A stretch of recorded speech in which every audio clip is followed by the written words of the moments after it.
Good morning and hello. My name is Michael, I'm the Dead Aussie Gamer, and welcome to Pathfinder 2nd Edition, 7 Dooms for Sandpoint. It is so good to see you all. I hope you guys are having a great day. It's really weird. I hit a tone when I was doing my introduction just then, and it was the same tone as, like, you know, that kind of old school radio stuff. Like, good morning, how are you? I hope that you're doing well. Today's sponsor is none other than Colgate Toothpaste. If you want your smile to be brighter than bright, then consider Colgate. You know, I don't know. I felt like as soon as I started saying hello, I felt I needed to do an ad, and I don't know. Anyway, whatever. Anyway, hi guys. Come on now. Yeah. We can do a 1930s ad man. Pull out the really bad for you cigarettes. Oh yes, that's right. That's right. You've got a problem with the wife not cooking in the kitchen? Don't worry. If your backhand isn't working, grab a box of cotton cigarettes. Jesus Christ. That would be the 1930s. The 1930s, okay? Calm down. I was going to say, that explains why your donation bar is going to Walkies. Oh, no, wait. No, it has. Where's my donation bar? It's It's gone now. Hold on. Oh, there. It It slipped down. So upset. Total party wipeout. Not It because abandoned we're all me. dead, There we just go. Dad got cancer. Yeah, that's it. Straight up. Cancelled dag. They just clipped that one bit and just posted it all over the internet. Australian streamer advocates women in kitchen. Jesus Christ. That's your second clip to follow up with. That's my life now. It's just this. Anyway, moving on.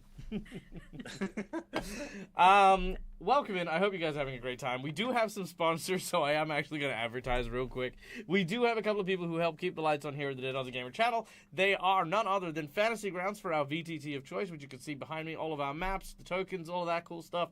That is done using amazing mapping and virtual tabletop that allows my players to connect from all over the world and have a great time and join me here around the table. Then, of course, we have Sirenscape for the beautiful sound effects you'll hear throughout the course of the game.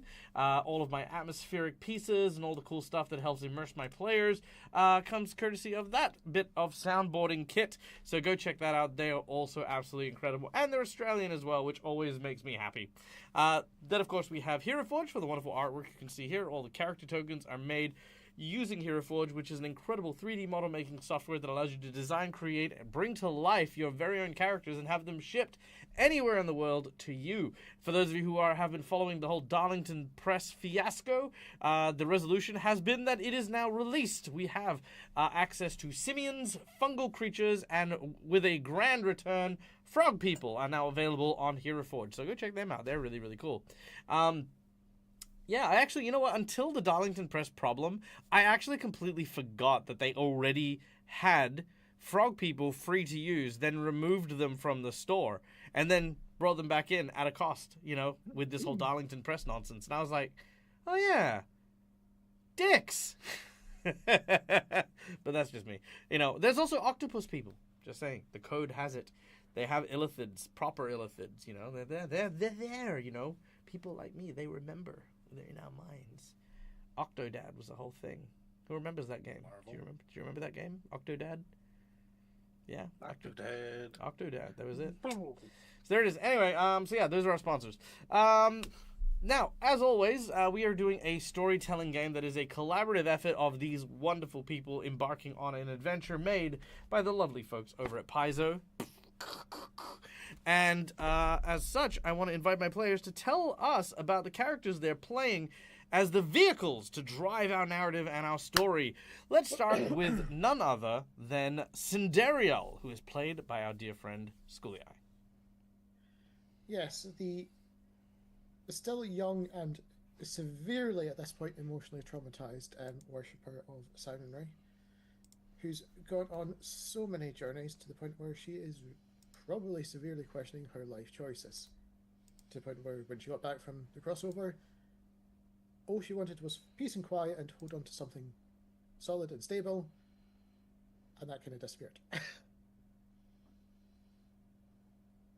And is probably being put in a bit over her head for what she's supposed to be able to do, especially in time. That seems fair. Fair. Hello, Bavarian CA. I'm playing Artemis Vander, a librarian that has stumbled out of his home and time. into the sweeping events within Sandpoint, and has only not yet quite come to grasp as to what exactly has happened. I'm Ojulava Kitten. I'm playing Maro, who is a dwarven priest of Phrasma, who's recently become unpossessed by a demon that she picked up in the pit. So she's not really looking forward to having to go back there. But, otherwise, yeah, she's kind of grumpy and just wants to get things done. Hello, I'm Neil from Origin Diversion. Peyton is a resident of the town, kind of being a mercenary to around and try to help out, when he can. But now he's kind of more focused on trying to help the town with the dooms and keep himself alive, because at the same time he kind of wishes to protect Nisha now that he's kind of brought her into all of this. So he feels at fault a little bit. So. And hi everyone, I'm Matt from All Things Fantasy, and I play the Ranger Magus, or the no, I can't think of a way to put those two together yet. I'll think on it. But anyway, I play Nevada, a member of the Sable Company Marines who has recently come out of semi-retirement. He is married to the Ranger Shillelagh, and he has a little farm here in Sandpoint Hinterlands. His main goal is to make sure that these guys, everyone here, can help defeat Noalia once and for all and stop her dooms attacking Sandpoint once and for all. All right, fantastic. Awesome. So these characters are going to be what we see today. Now, before we kick off, we have a quick announcement. We have a hype train going on. Hype trains, as you guys know, provide rewards for the game that we're in. They are consumable items, consumable custom magic items that we put. So today, for every level of item that we have, here's what I'm going to give. Each player is going to have a single potion. This single potion will be able to cure and restore a number of conditions equal to the level of the hype train that we have. So, for example, it can cure poison, it can cure bleed, it can cure burning, it can cure curses, it can cure diseases, it can cure a whole bunch of different stuff. And no, Peyton, Misha is not under a curse. It's a blessing, so deal with it. No, I wasn't saying that. Yeah, that's what the was about, so shut up. Anyway, so every condition, so again, they each have one potion, and the number of conditions it can cure is listed as whatever the number of the hype train is. They won't be specific, it'll be whatever they want when they use it at the time in which they use it. So right now we are at a hype train 1, which means they have one curative potion, and we'll see how we go. So there you go. All right, so thank you. And of course, thank you to Phoenix for the gifted subs, and to Malakara for those lovely, lovely bits. Thank you so much. Do we have any other subs? Nope, that was it. Cool, sweet, fantastic, awesome. Now, we also have to thank our players, because our audience members, because not only are you here and supporting the channel and starting us on hype trains, but you've also supported us throughout our month of streaming and stuff like that, through a number of very, very cool and wonderful things, donating tips, rewards. McClover, thank you so much for the 5 gifted subs, cracking us into Hype Train 2, so each of our curative potions will cure 2 conditions, and this is a completely cure condition as well, so thank you, McClover. Level 3. We're at level 3 now. Holy crap. Thank you for the 1,000 bits as well, smashing us through level 2 and into level 3. Okay, yes. Donations. Subscribe to the channel. Why? Because you earn channel points fast, and you can use those channel points to do cool stuff. Channel points are things like inspiration, wandering monsters, wandering bosses, divine intervention, divine healing, so many cool things. Check them out. No worries, McClover. I hope that your day is going well. I hope that work goes splendidly, because you deserve nothing more than that, you lovely, amazing, and generous being. It's good to see you as well. It's always nice getting to catch up with you in chat and things like that. All my love to you and your fam. Miss your face. Mwah. Okay, now, Donations, yes, that's right. We have monetary donations in addition to the channel point donations, because I need to eat, and that's basically it. As such, we have a bunch of rewards that are tied to our monetary donations. For $5, you can give a red mark to a player of your choice or a purple mark to me. These are hero points and jigs points. Hero points can be used to stave off death, petition the GM for stuff that isn't in the rules, or roll with advantage. Jigs points can be used to counteract hero points, make bad guys roll with advantage, or complicate things ever so slightly. For $10, I will draw from a deck of plot twists. These plot twists and flashback cards are used to improvise various scenes that will be implied into the game when we play them, because I am an improv artist, and I do my best to kind of keep these modules free-flowing and unique to each of my players, and I'm a glutton for punishment. For $20, you can donate to give someone a golden natural 20, which of course is a natural 20 and a successful critical hit on anything that group is trying to do, because sometimes you just need shit to work in games and they don't want to obey your dice, so our nat 20 is a way to wrench the game into making shit work. For $50, we have 2 rewards potentially available. The first is a boss buff increasing the difficulty of a challenge. This doesn't necessarily mean a physical challenge. They could get a big, stupid, big old boost to their physical appearance, big jaws, bigger wings, nastier powers, but also we may do some emotional damage. We may change the parameters of victory. We may add a certain complication to the matter. Whatever the case is, we make things even harder, more challenging, and more difficult for the players.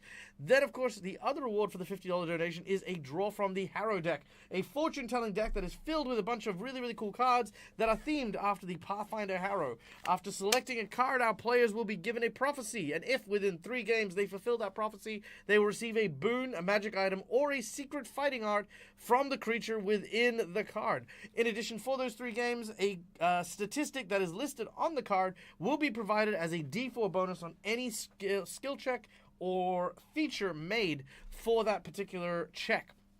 And lastly, we have our $100 secret menu item. The $100 secret menu item for today is going to be nice and easy, and that is going to be our heroes are going to be able to wield and utilize the benefits of a fully functioning, fully capable, and fully operational alchemical factory. What does this mean? An alchemical factory means that our heroes will no longer need to pay for alchemical items. They will roll a dice, and in that amount of time, multiplied by 10 minutes, our heroes will be provided any number of free level equivalent potions that will be provided to our group. Yeah, that is effectively what they will get. They will have access to effectively a full workshop, which will be run by none other than our group's former companion, Westonson, out of the Glassworks, or should I say the former Glassworks, which will then be repurposed into an alchemical lab and factory. There will be workers who will go and help Westonson do this, and it'll start a different industry, but that is what we're going to be doing. McClover has come in with a $50 donation, bringing us to our 96% of this month's survival check. Thank you, McClover. Now, McClover, who is going to get to draw from our Harrow deck for today? Let me know. Also, does this group have any ongoing Harrows at present? I think mine just finished. That was I had one day from last week. It was the unicorn and the waxworks. The unicorn and the waxworks. Okay, so the waxworks should still be active then. All right. Shit. Okay. All right, Morrow, you are the nominee for today. Oh. All right. Thank you. Now, keep in mind, everyone gets the bonus, but Maru gets to pick. Take your pick at the Harrow of your choice. Let's go with this one. Ooh, and there we go. That is our hype train level 4 as well. So everyone, please take note that you have a curative. No, it says level 4. Level 3 complete. Oh, level 3 complete. Oh, all right, because we're 55% through level 4. I keep forgetting how it works. So yeah, okay. So level 3, which means you have a we're gonna call it curative rank 3. Which was how we're going to go through that. So yeah, thank you to everyone who donated and contributed to that challenge. The Lost. Didn't I have that one? I feel like we just got that one. We got that one on. I think it was on Gatewalker. Either Gatewalkers or the Season it was of Ghosts. Gatewalkers because Bill had pulled the Killed cricket the again. cricket so many times. That's right, and now Yeah. you pulled that one. All right, I will give you the option for a redraw on that one because we've literally just drawn that card. Okay. Would you like the redraw, or do you want to go with this one? I don't remember what the loss does, so yeah, let's. Oh, it's wisdom. I love how they're like, oh no, it's wisdom. Yuck. Who uses wisdom? It's true. What was the last No, thing again? let's Though? just re-roll it since we just did the loss. Let's try again. All right. What there was we the go. last one again though on the gatewalkers? Let's see Um, the pinned chat in Gatewalkers. Yeah. Oh, okay, sounds good. Thank you. Ooh, That the was snake creepy. bite. All right. So the snake bite. Let's have a look at the artwork here. That's a really cool one. I've always loved this one. Which is actually really perfect for today because it is a poisoner's mark. All right, the snake bite. Let me just copy this and paste it into our chatterino. There we go. Boom. All right, the snake bite is an intelligence keyword. So this is from our tome suit. So 1d4 to all intelligence-based checks, abilities, etc., etc., etc. The snake bite is a vile poisoned weapon. Poison may take many forms, not all of them physical. The snake bite represents the death of ideas and freedom, as well as the ability to turn friends against each other or to poison the minds of the virtuous. Misaligned, this card can mean a mental leap, a new friendship, or a discovery of some kind. All right. So within 3 sessions, if you guys can work towards or fulfill this prophecy in some way, shape, or form, you will indeed acquire a boon from the snake bite. Okay? Mm-hmm. All right. And thank you once again to McClover for the harrow. So that harrow is now active, in addition to the waxworks, I believe. Yes? Because you should still have... for Neil for that one because it was part of the crossover, I think. Oh, only for Neil. Okay, yeah. Yeah, that was a crossover one. Yeah. Cool. So that means you should have this week. This week should be the last. This week should be the last week of the waxworks. Yeah. Okay. Cool. And the waxworks was what suit were you? The waxworks. Waxworks was Constitution because Lushara's got one last try of that. Okay. Cool. Yeah. Yep. So just remember that. So Constitution and Intelligence, you guys get a D4 bonus. Okay. Cool. Are we ready? Yeah. Then let us dive into today's session.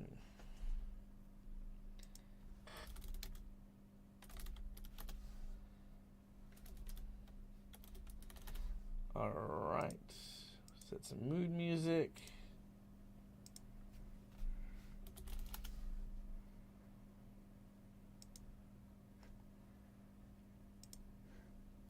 Okay.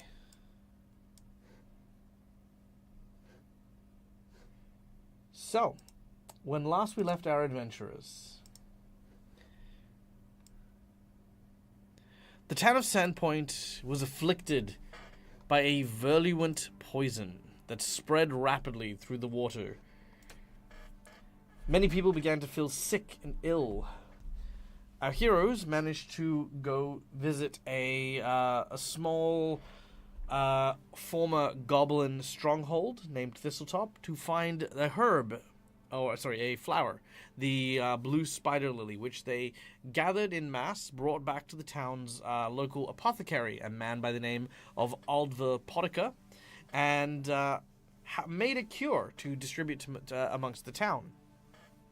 It was thought at the time being that our heroes had managed to do what they can before any loss of life truly happened. With the cure being administered, a lot of people have spoken about like how much better they feel, and a line now grows around the corner from the pillbox, the apothecary's shop.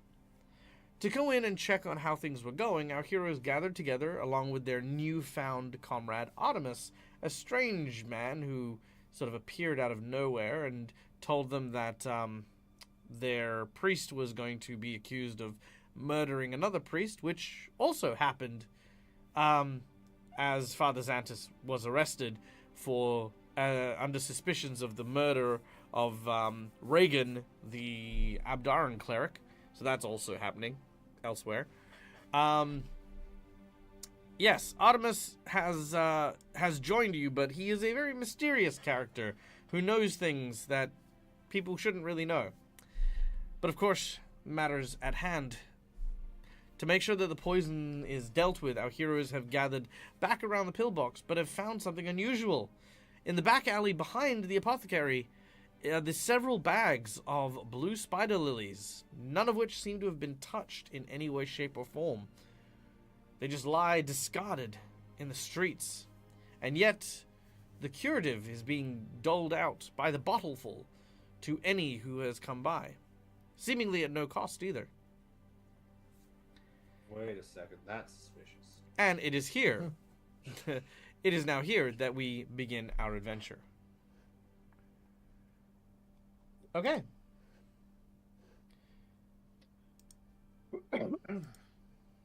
Wait, so Pillbug is handing out bottles for free?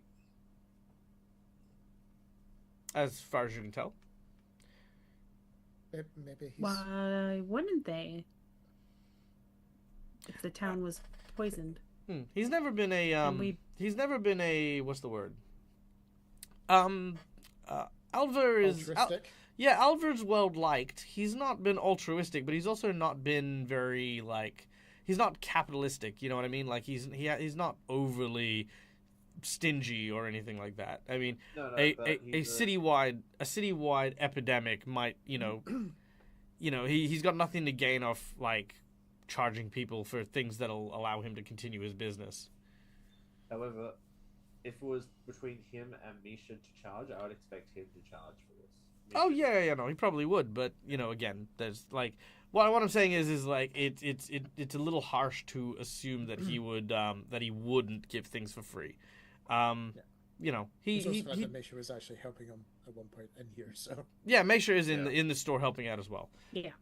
Maybe Misha gave him a little talking to. Yeah, they're both working together. But yeah, no, Alvar's he's an okay guy. He's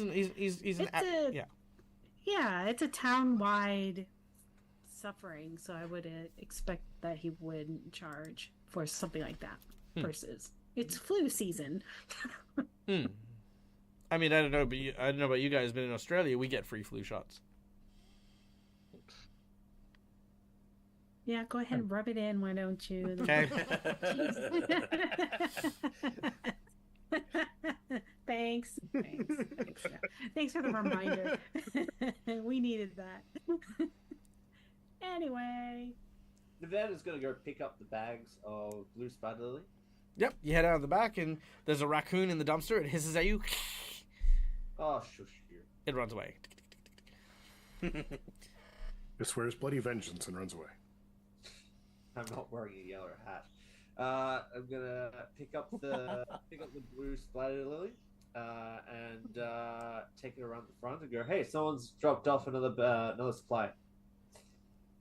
Okay, as you enter, the bell rings for the door, and Misha's the first one to see you. Misha looks to you and says, "Oh, Nevander. Just give me 2 seconds. I'll take that off your hands in a second. Oop, I've frozen. Hold on 1 sec. There we go. Okay, cool. Sweet. Now my whole thing just froze while I put Misha up. All right. I put on the internet for a second. Yeah, no. I thought it was mine as well. No. It was mine, 100%. All right. So Misha is serving a customer as well as Alvar's bringing out another milk. Those milk crates. He brings out one of them. It's just filled with these bottles. He starts putting them on the counter and stuff. Misha grabs the bag and weighs it up and then takes it around the back. I just found that outside. Someone's dropped it off.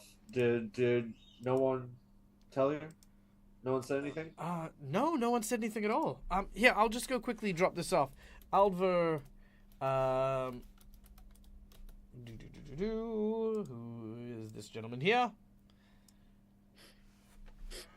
Very nondescript, non-suspicious individual at all.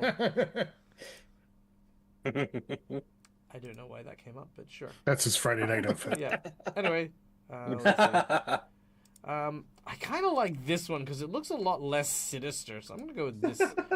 You know, Yeah, it looks as though he's actively working and focusing on what he's doing. yeah, you know, like the other one I think gives a certain impression of It him. looks like he's sleeping. Somewhat depressed storekeeper versus maniacal supervillain. Yeah, I exactly. don't know what Yeah. to do. Yeah. All right. So anyway, he says, "How unusual! Most people tend to just drop off their donations and leave like the goblins did. Must say, I was very surprised to find so many goblins coming in with blue spider lilies. But when they mentioned that they had come upon you, it all made sense. Odd that someone would drop even more down in front of the store. Did you happen to tell other people to gather the flower?" Did you not? Because I haven't. "I have not. No, I have not. But nonetheless, we'll still make use of it. Thank you, whoever you are, mysterious benefactor. Yeah, just check. Which reminds me, have you received your treatment? My treatment? The poisoning. Oh no, I haven't been poisoned. Ah, well, yeah, take some of these. Better to be safe than sorry. He hands you, a bottle, and they goes, you know what, take one for the rest of your comrades as well. He puts 5 on the counter.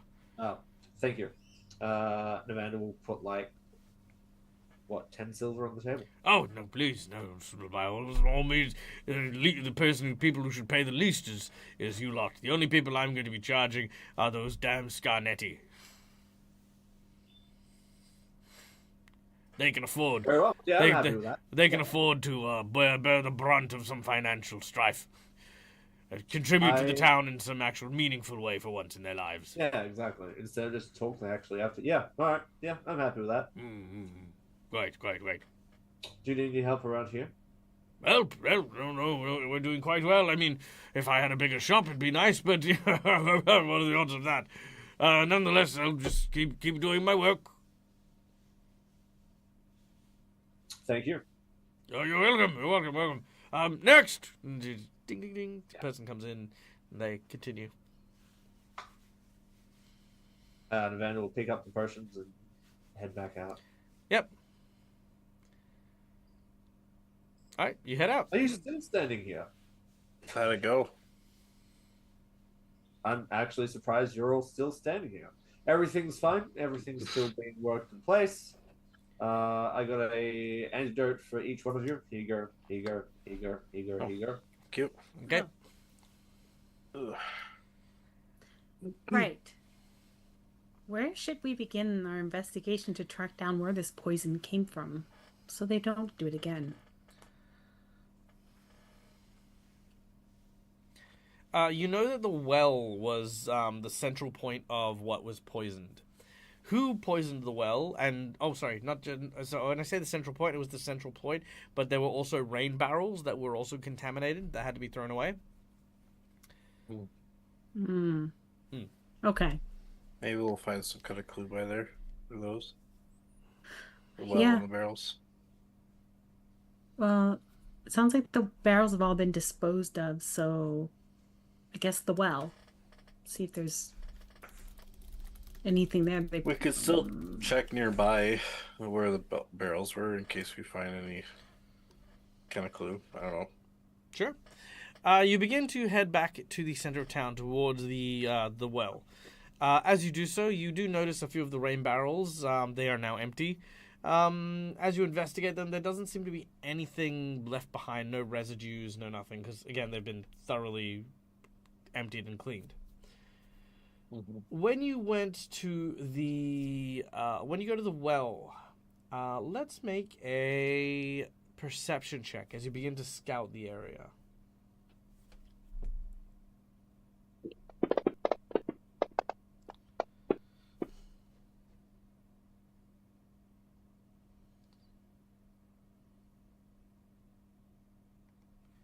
Okay, not so bad. Okay. There is what looks to be a milky white residue that seems to be on some of the bricks surrounding the well.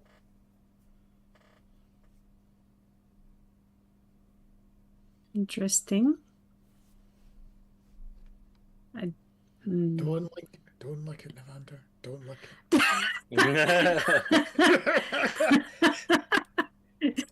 Oh, yeah, don't. Yes, that's right. You lick things. Let's see if we can identify it without licking it first. I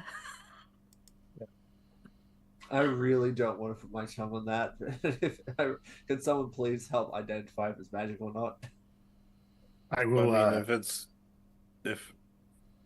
if it's the stuff we're looking for, we could bring it to Misha and Pill in the Pillbug. You don't think she's overworked? Well, I mean, if we've got the knowledge here, rather than constantly running. couldn't we also bring it to Westonson? Potentially. You were saying something on this. Artemis As is they're all in- discussing things, I will cast a rank 3 detect magic and look at the residue. There is no magic on the residue, no. It is not magical in nature. But Artemis's magic sounds like it's just bark. Well, let's I guess collect some of this, and we can collect it and just verify that yes, this is the poison. Is there? Before they all run away, because I've been trying to enter it. Yeah, I'm With- trying to. With a master in medicine, would Sandero be able to identify the type of substance this is? Ooh, yes you can. Please make me a roll. Especially if you are a master. Do you have a bladed edge? Ooh, not with that. Oh, No. Hero point, please. Oh, nah, get going. You're gonna have a hero point. can I assist him since I've got an herbology book? Since he might be able to Oh, discover. one extreme to the other. And Oh. yes, No, Neil. But Okay. I appreciate the offer on that one. and yeah, technically, Sandero does, because she does have her holy scimitar, technically, with her. All right. So, as you take the scimitar, you scrape off some of the residue. You realize it has a cloudy, almost milky kind of look to it. Immediately, you notice three things. One is that it's a very thin and very fine particulate that has been mixed with a solvent to create a paste, effectively. This white stuff is undiluted in whatever it is. Do not lick it. You're very hesitant to touch it. You identify it is a spore. That is the prime ingredient of this. Then you can make me a society check, and if you get it right, or if you get it, if you know what this is, we can give you more information. Otherwise, all you can tell is that this is an undiluted solution concocted of a particular type of spore. No, unfortunately, a 19 is not high enough. The value we are looking for is a 23. If anyone has society expert, I've got trained, not expert. Trained. dang, if we had an expert, we would have been able to assist. But otherwise, no. I mean, I was gonna say if Daryl's willing to take on that curse, and then we could know. What Could curse? Evander perhaps? What are you- Oh wait, You hold don't on. remember that? Hold on. Is the society an intelligence check? Yes. Yes. You get the D4 from your from the snake. Oh plant. yeah, D4.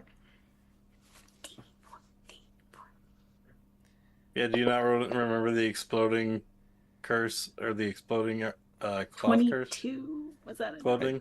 I do. The one that Evander Yeah. keeps using. Yeah. Okay. With that, now if anyone would like to assist, they may assist. I will. Okay, cool. Make a society check. Target number is 10. As you're examining this, Artemis is just at a distance leaning over your shoulder. Nice. All right, beautiful. Now, Artemis, you recognize this is something you read in a book about Magnamar. As soon as the word Magnamar, the city, comes up, Sandariel, you figure out exactly what this is. This is undiluted midnight milk. It is a ingestion-based drug that was circulating in the undercities of Magnamar for some small amount of time. It was created by a race of individuals known as the Zorians. Now, they are Darkland entities, creatures, such as ghouls, intellect devourers, ghasts, those kind of things. They're basically body snatchers, corpse riders, and other creatures like this. The Midnight Milk would actually create these horrifying dreams that would numb the brain and eventually cause comas. And once they did so, the intellect devourers and the like would then either, feast on the person, remove their brain and hitch a ride, or even replace them entirely with flesh crafting and stuff. Basically body swappers. And this is a pure, undiluted version of that. With your natural 20, your critical success will tell you this. Blue spider lily potions of any shape or size will do nothing to fix this problem. And more importantly, the Midnight Milk does not have or carry any of the symptoms that are being described by the people who have suffered from the poisoning. No dizzy spells, no fainting, no pain, no suffering, no nothing. You just go to bed, you fall asleep, and then that's it. And hearing all this, Cinderella's mind goes back to Ziak, as she thought when we were in the pit, and the pains they had.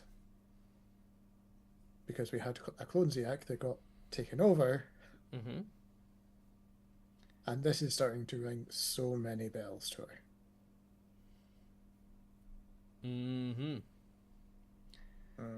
All right. Now, with all this information, what do you share?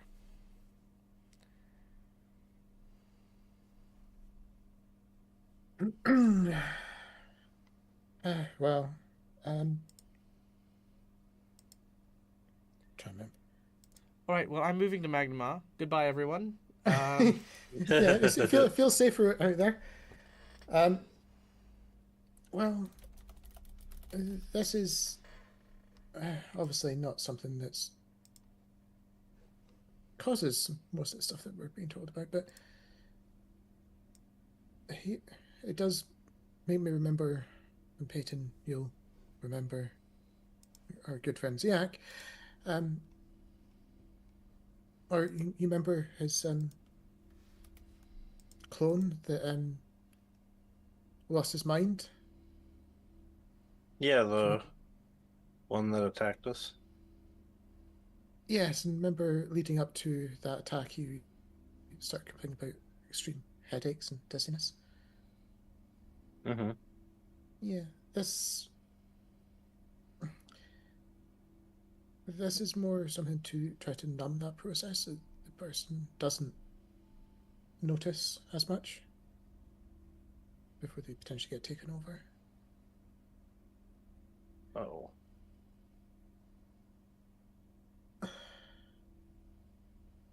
But this also means we potentially misdiagnosed the original problem with the spider lilies. Not Or necessarily. What are you saying is happening?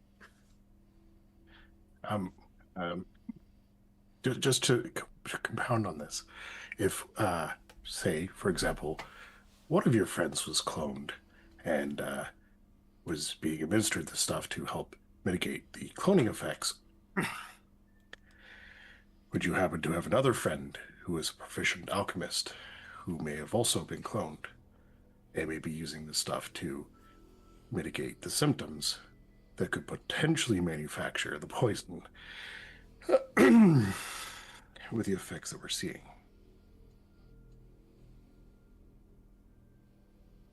I mean, there was a couple of us that were cloned, which meant if we had a friend Ziak. Whoa. Are you saying Mishra and Pillbug have been cloned? It's not what I'm implying. I think he's worried. Saying, other members of your adventuring group got cloned, and your friend Westinson could have been cloned. and he is very proficient at alchemy. Cinderio was cloned. Ziak was cloned. And then there's no one. Cloned. So I would assume Mustinson would have one, yeah. Let's give everyone an intelligence roll here. I feel like everyone's kind of on the edge of stuff. And don't forget, you do get the plus 1d4 on this one. So let's see if we can administer any extra hints here. Roll the d4 first. Yeah, I'll get everyone to just tell me what their results are rather than trying to decipher this large array of dice numbers that are coming in. All right. Cinderio, what do we get? 17. Okay, Artemis? 18. Mara? 12. Peyton? 17. 17. And Navander? 18. 18. Nice. That's pretty even spread on there. Okay, so hearing about this midnight milk, hearing about all of this stuff, hearing about how specifically this was a tool used by Darkland body snatchers, you think for a moment about the cloning vats, about how openly they were cloning you all. Now, at the time, it was very haphazard. They were just simply cloning for the sake of cloning, and they were cloning you because they had the DNA on hand. But why were they cloning? They were still testing out stuff. They hadn't perfected what they were doing, and you were simply experiments. Hence why there were imperfections, things that changed, things that were different. Some of you are aware of these imperfections more intimately, such as, I think Navander, you were the one who spoke with Noin? Yes? No. Yeah. No, that was Balsam. Oh, Balsam spoke with Noin. Oh, what a shame. Oh, well. Anyway, if only he left some information. But that's fine. But long story short, there are imperfections in the original clones. But, however, should those clones be perfected, they could be very easily manipulated into replacing actual people in the town as we go by. The Midnight Milk, of course, providing an opportunity to simply sequester an unconscious person away for whatever other purposes that they need, and replacing them with, of course, a clone. Thus far, you are aware of the clone vats, and that you are the only people who have been cloned as far as you are aware. You also know that the basement to Aldvard Polka's alchemy store leads directly to those clone vats. Which we collapsed and... Which you did Very collapse, trapped. yes. Which you guys did collapse. He is also, as mentioned previously, a very skilled alchemist and the like. And as Cinderio pointed out, with the blue spider lilies not doing anything about it, mixed together with Alva's confidence in the blue spider lily concoction, there is another potential solution here, and this comes from everyone who got an 18. And that is, the Midnight Milk is undiluted. It is part of the equation. Introduced to a catalyst, it can create something that makes your tummy feel unwell because it's super saturated, makes you kind of like ill, but then mixed in with the rest of the concoction to complete the Midnight Milk can potentially activate it in its fullest. Such as Blue Spider Lily. No, forget the blue spider lily, because again, Okay. Such as they were thrown blue away. spider They were lilies in the... Yeah, they were thrown away. they were So never they used. use- That's the point. They're giving something else out. That's not... Pillbug. So, having a look at the potion bottles that you have, what's contained within may not even be the blue spider lily. If you would like, Cinderio, you may try to introduce some of the undiluted substance into one of the bottles that you have on your person as provided by Navander. Makes sense. Oh, As you do my so, God. you shake it up, and immediately it transforms into a pure dose of Midnight Milk, which is basically a very, very white substance with this almost like a blue, like a deep blue kind of swirling color mixed into it as well. It is, absolutely 100% a dose of Midnight Milk.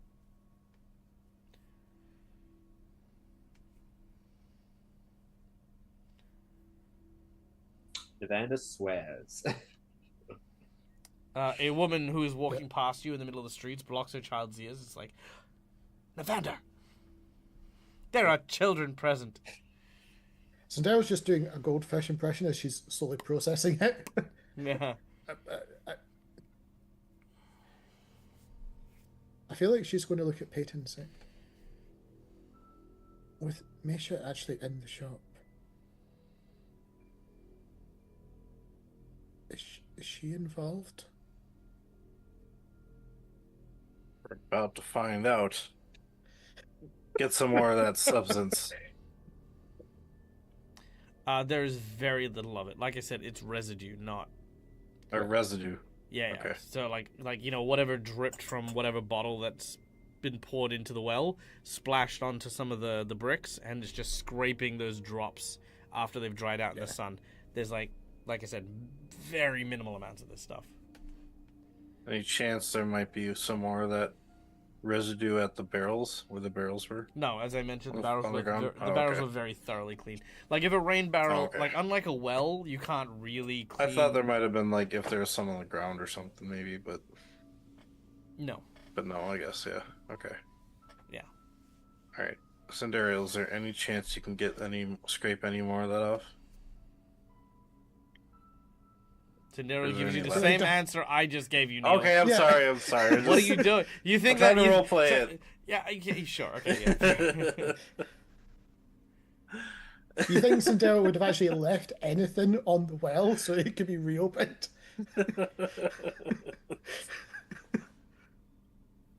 Mainly because Peyton wanted to, like, prove it by, like, having that same thing you showed us when it happened in front of Meisha, so that she could see it happen. But now we don't have any more, so... Mm-hmm. There's a very easy way to find out if Meisha is Meisha. I can just punch you, Peyton, and see if she hurts. No. Because if it's not, then that means she still gets hurt somewhere else. She's still hurting Major no matter what.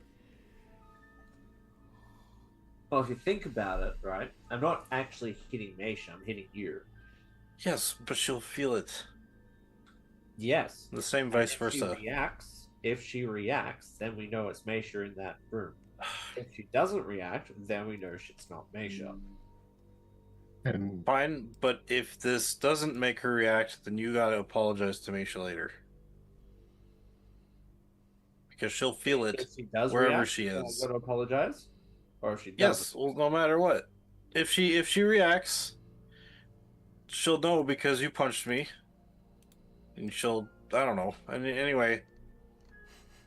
I would like to pull Cindereal aside. I just don't. Hmm. Just kind of like try to guide you away from them for a minute. Yeah, they're having a boy time, clearly. Yeah, whatever they're doing. And then she'll just kind of in a very low voice say, is this related to what we recently learned about? And she just kind of like nods her head toward Navander.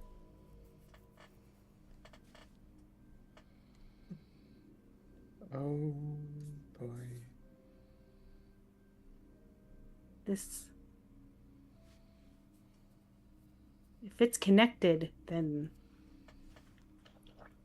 we should tell him now that we have time.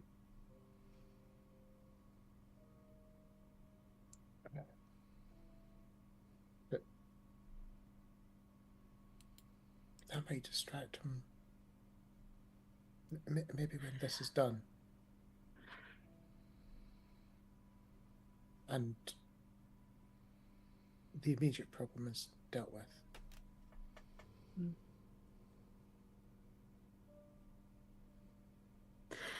All right. Well, let's go find out what they want to do then to continue forward. All I'm saying, Navander, is no matter what you do, when you hit me, you're still going to hurt Misha. Yes, and if she Even if it is her or not. Yeah. but then we can make a plan from there. So hold. Is there any other way you can tell if she is a clone without Yes, a lot of smacking? yes, but it's very inappropriate. Well, if Mara the just clone looks at you like, what? if the clone is created via I magic, lick it. it would probably have a form of magic on it, and Just I licks detect them. magic through taste. How Licks about everyone. then we ask Artemis, who is very, very good at detecting magic without the licking? Oh, Artemis, you got lucky in that. I'm kind of. Yeah. Yes. It could be entertaining. We're not going to go in and let Navander lick Misha. That's That's what I unacceptable. was thinking. Yeah. Right. Yes. Thus the punch. No. All right, I'm happy to pull it down to a pinch, but I'm hard. I'll point out that the place we're going into is an alchemist's store. There's going to be a lot of magic in there. Mm. So Actually, fun fact: alchemy itself is not magical. So even if you have a potion of bull strength, it is an alchemical item, not a magical item. all right, then never mind. It will work perfectly fine. Well, At least that's how I Shall enjoy we? thinking about it. Because otherwise, what the hell's Yeah. the difference, and why would it stack? Yeah, because it's a drug to boost your physical strength and all that Yeah, sort of stuff. exactly. shall we then go find out if Yeah. those two are clones or not? Okay. You head back to the apothecary. As you do so, of course, there's still a somewhat of a line. People are making their way in and out, and you enter. Misha and Alvar see you again, and they say, "Back so soon." Yes, just thought we'd check in on how you're doing. And then Since the nudge Artemis. 20 minutes ago when you were here earlier. I mean, Well, in general. again, Before I enter the since store, I will cast Detect Magic. there appears to be no magic out of the ordinary. So this is me asking a question, because I suspect Neil's not going to ask, so I'll kick things off. Mm-hmm. How does Misha actually currently react to Peyton? Because I'll say the last time she saw him was at the chapel, where she backed away because he was comforting Cinderella. She seems to be proactively ignoring him. Cool. Just thought I'd check. Yep. No, she hasn't acknowledged him at all in the slightest, and she doesn't seem to bear any kind of animosity or anger towards Cinderio.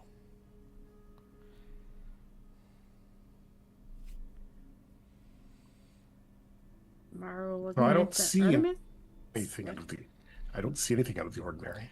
Is there something perhaps you're looking for that I can assist you with? You appear to be looking at the wares quite strongly, and if you're... I gave your friend Evander the curative, so you aren't after that. Oh, no. I don't believe I don't believe we've been acquainted. Oh, I'm terribly sorry. Yes, of course.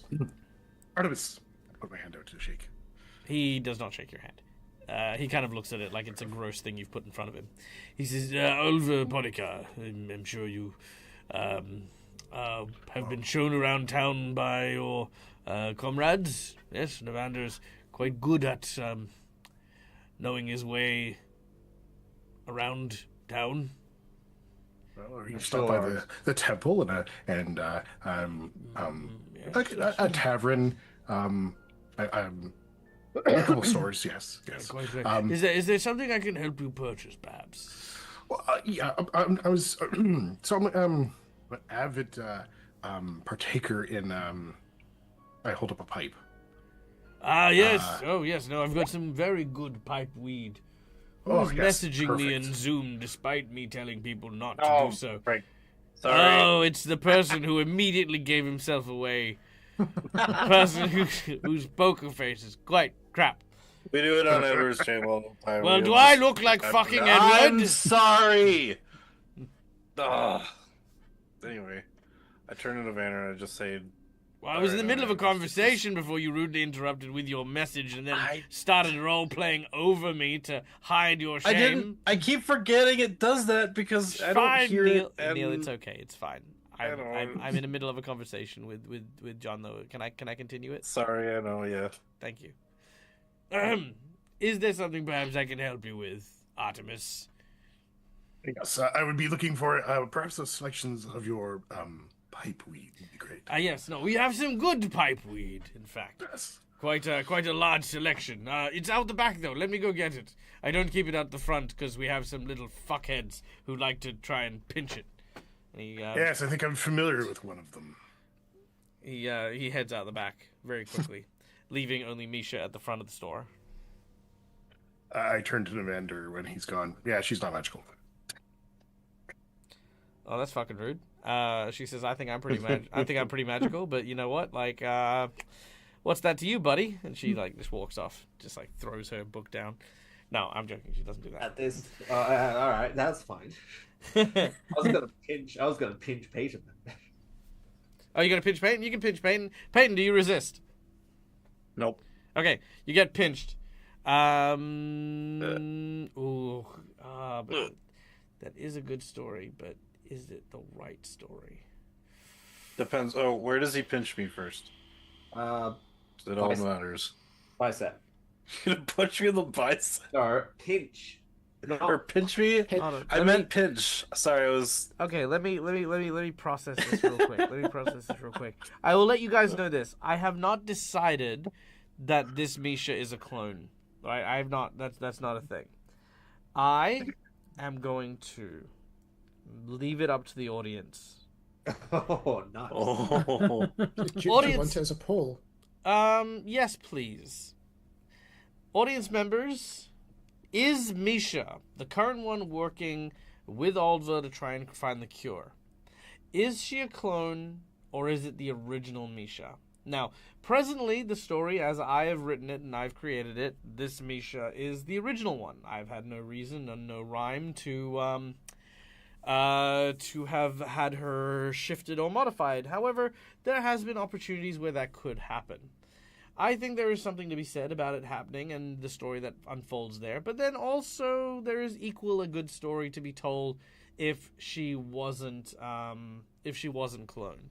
So I want everyone to vote so that we can see what people think.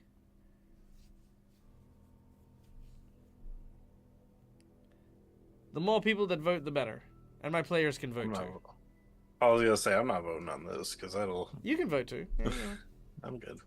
It also fits with the accidental two measures and the crossovers. I like both. I'd rather be surprised. So That's true. yeah. I like both options. Both options sound good. I can't vote for both options though, can I? Yeah, I know. That's how I feel. I feel like both options are good options. Yeah. There's no wrong answer here. I did set up for 3 minutes, so. No, that's fair. That's fair. I'm just wondering if I need to get the do or die coin out. At this point, you might have to. All right, we got room. Probably. There's room for a decider if someone wants to make that choice.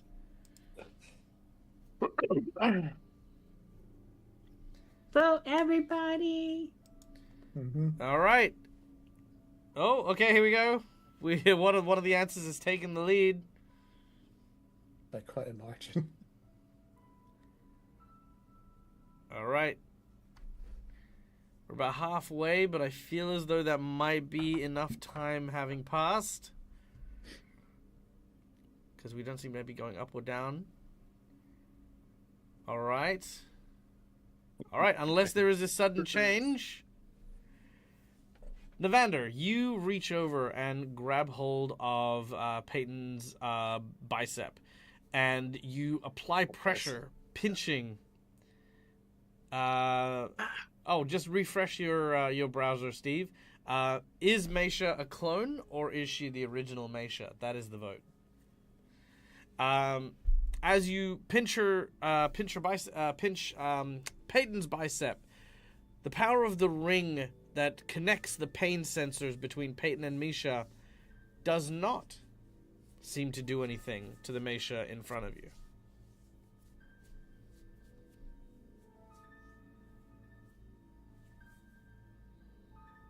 Evan is going to grab slightly harder just to be sure, and because it's also therapeutic for him.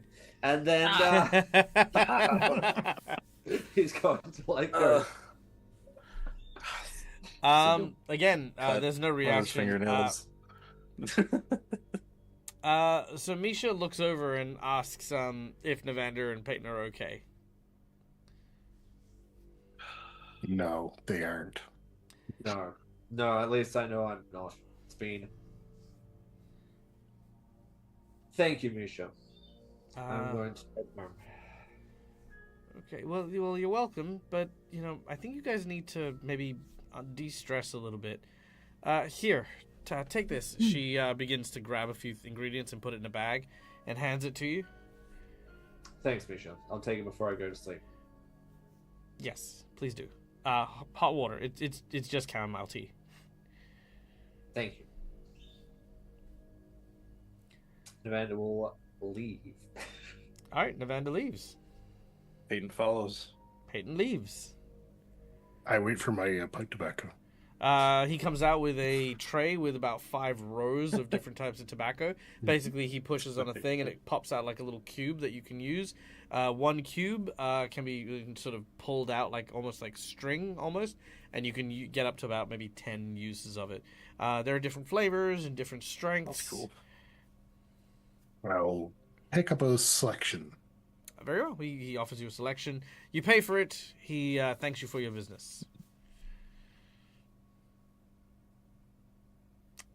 Morrow just says, Misha, if you ever need to talk, Cinderia and I are here for you. And then she'll leave. Oh, okay, there she goes. Okay, well, it's a nice conversation we almost had. And then Cinderia says, Cinderial's still there. I'll turn to Misha and go, it was a pleasure. Artemis. I'll hand out to shake her hand. Yep. Nice meeting you. Walk out. They continue to hand out potions to people. Yep, Cinderella just sighs. Everyone's just going through a lot. Take care of yourself, okay?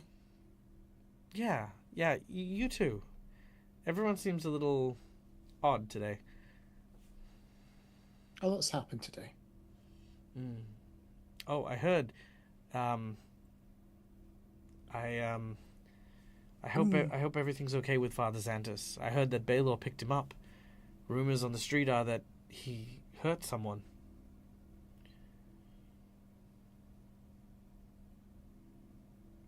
Rumors are always rumors. You know what rumors are like in this place. Yeah, of course.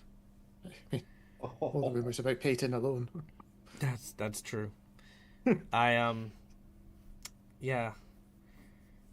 Well, I mean, we've known Father Xantus growing up. I'm sure it's all just a misunderstanding.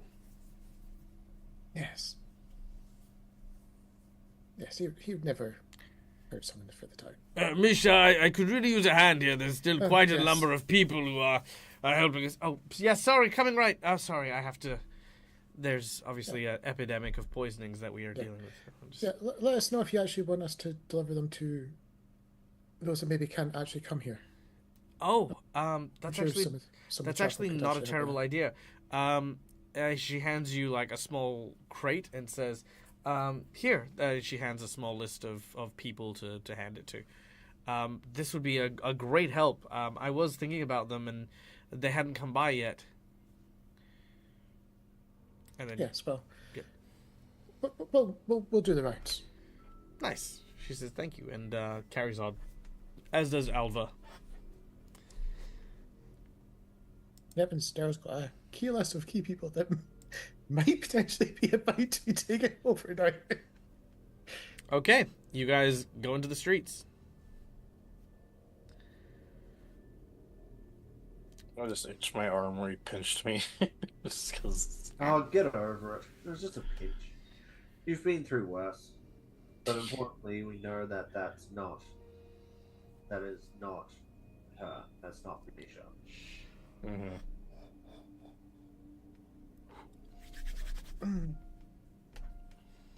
We also know that the clones don't show up as magical.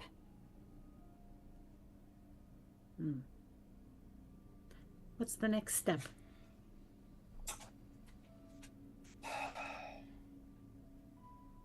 Next Back step to the is pit? Next step is perhaps go to the pit, check out the cloners, find out what information they have. Or we can wait till nightfall and see what happens. Yes, yes, random person on the street. You have an idea? Hello. My name's Billy. I am the town post person. I have been working in this town for many years, and I have been following your exploits because I'm the one who shows up with the letters whenever they show up. I'm kind of off screen always at every given time, but I have a small inquiry for yous. You know, having watched the things that have transpired that has happened there, you've ascertained with absolute certainty that with the addition of a particular catalyst identified as what Alva Polka is handing out to the town population transforms the poison that is currently running through the systems of many of the people in town into midnight milk, which paralyzes them for mind swapping, brain devouring, flesh eating, and body swapping. And he's still doing it. Like right there, you see that? Yep, there goes another family with another bottle of the same thing that's gonna send them straight into a car. And there's another one, and another one, and another. They're just in a drove. They're all about to be transformed into vegetative states, potentially to be replaced by the attack of the clone people. Is there any particular reason why you're allowing this to happen? And waiting till nightfall, just because in case he misses anyone in town. In fact, she's actually got a big barrel, a big carton of them to distribute it to the people who couldn't make it in case they did miss people in town. Fine, kid, you made your point. Oh, have I? Oh. Have I made my point? That is a very fair point, Billy. That's a very fair point. Yeah. But what would you recommend? We go storm the pill bug, throw all the things down, go to every home within Sandpoint and destroy the things they already have? Let's start. At the very least, stop him. It's like, Commander, we might have to kill the pill bug. Or confront him. Maybe be like, hey, buddy, stop that. Are they gonna really stop? I mean, I'd say go get the cops, but currently they have your friend under arrest, which is also not great. To be fair, before everyone actually walked out, Sandera was going to challenge him with the converted and said, "You gave me a tainted jar," but everyone had already walked out by the time I was going to chip in. I'm aware. Did you ask him if he's got any of the residue? The undiluted midnight milk. That's a. Yeah. I mean, so that's like a highly banned substance. Like it's not a. Okay. Yeah, it's yeah. You don't. No one carries that. Actually, fun fact: it's actually made of moo spores. Moo spores. Matt, do you remember what moo spores are? They're those giant CR21 fungus. Oh yeah, blib that's things. right. Yeah. It's basically those spores undiluted. Yum. So they're only available in the Darklands. Because they were. So- Were they one of those things that the Dark Elves used to use as well? Or am I thinking of something else? I don't know if the Dark Elves used them, but like I said, the Intellect Devourers did. Yeah. Right. So, how do we confront him without just like sounding like crazy people? Mommy, Well- can I drink my cure now? No, you have to wait till you get home, son. All right, slap that in. Ah, I guess I just need to sound like a crazy person. Kid, how did you find out about the midnight milk? He came up to us and just started talking about the midnight milk. Let's just give him a second. Okay, what did you do today, Peyton? I'm not gonna answer that. You sure? Okay. Yes. Do you remember the bit where you went to the well? I'm gonna let everyone else talk. Do you remember the bit where you went to the well? Yes, I know. Do you remember the bit where you found the residue, and then you scraped it off, and then he looked at it and he identified it, and then he mixed it with the potion, and then he created the midnight milk? That was when. So he was just following us this whole time. Who was? The kid, the newspaper guy. The kid did, because the kid's gonna watch you literally wait until this whole town fails to the third doom of Sandpoint. This is the doom. It's happening right now. Can I just say, I'd love it if this kid is actually secretly a young Artemis. He doesn't even know it. You know what? He's Fuck actually it. the chronicler. Fuck it. We're canoning that. That is now it. Artemis, by canon, you lost your memories, but you are this kid. You were this kid when you were a child who got whisked away somehow. This is why he knows. Yeah. No. He knows because of other reasons. But the thing is this kid, this child, you were a delivery boy. You had your little paper and your little thing, and you had a little hat, and you took letters to people. Artemis is originally from Sandpoint. Yeah, that's it. Done. It's canon. And sold. All right. Now, like I said, I'll never tell you guys what to do in your games and to your role plays, but I will point out when you are about to fail. Let's go. He was pulling those potions from the back, wasn't he? Yes, he was. Yeah. I'm gonna start walking towards the back of his shop. Behind the dumpster where you had found the blue spider lilies, you see a door that says restricted access that leads behind the potion shop.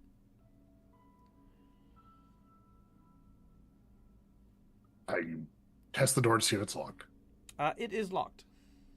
But you do notice something else, which I didn't point out earlier on. There is a ton of rubble in the bin back here. I will reach into my robe and pull out some lockpicks and attempt to pick the lock.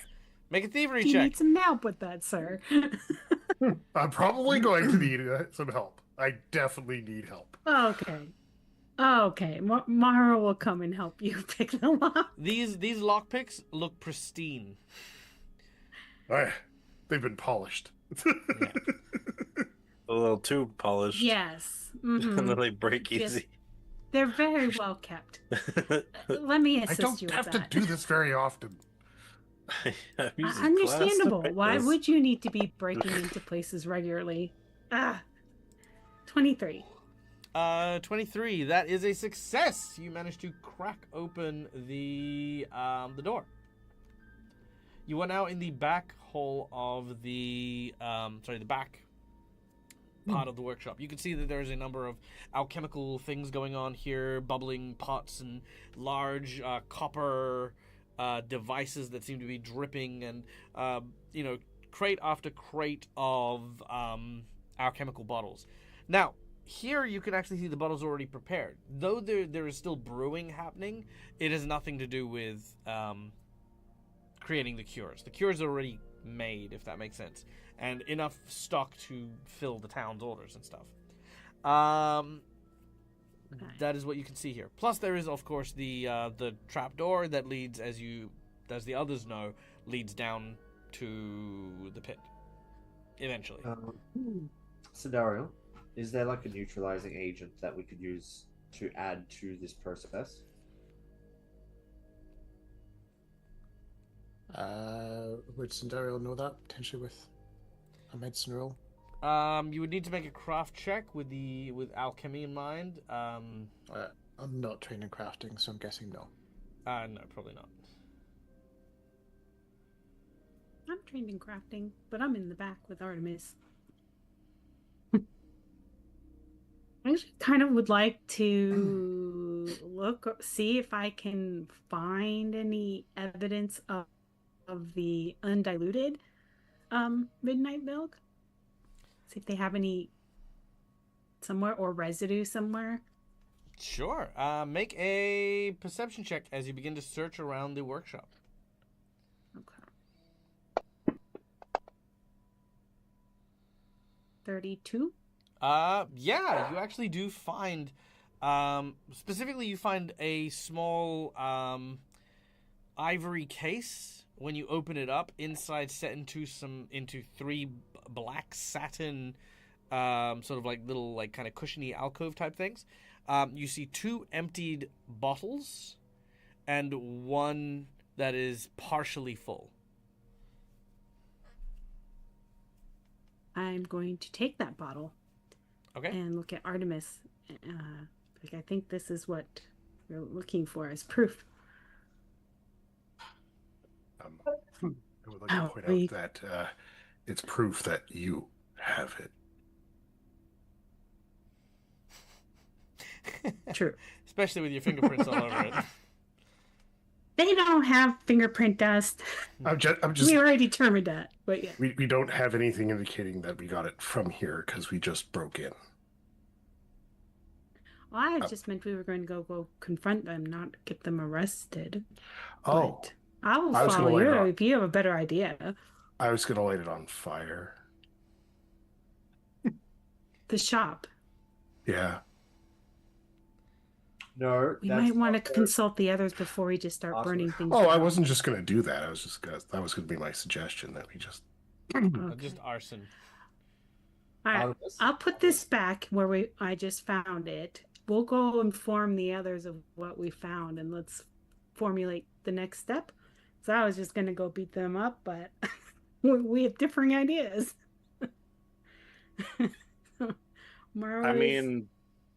Going to head back out to talk to the others who are wherever they are.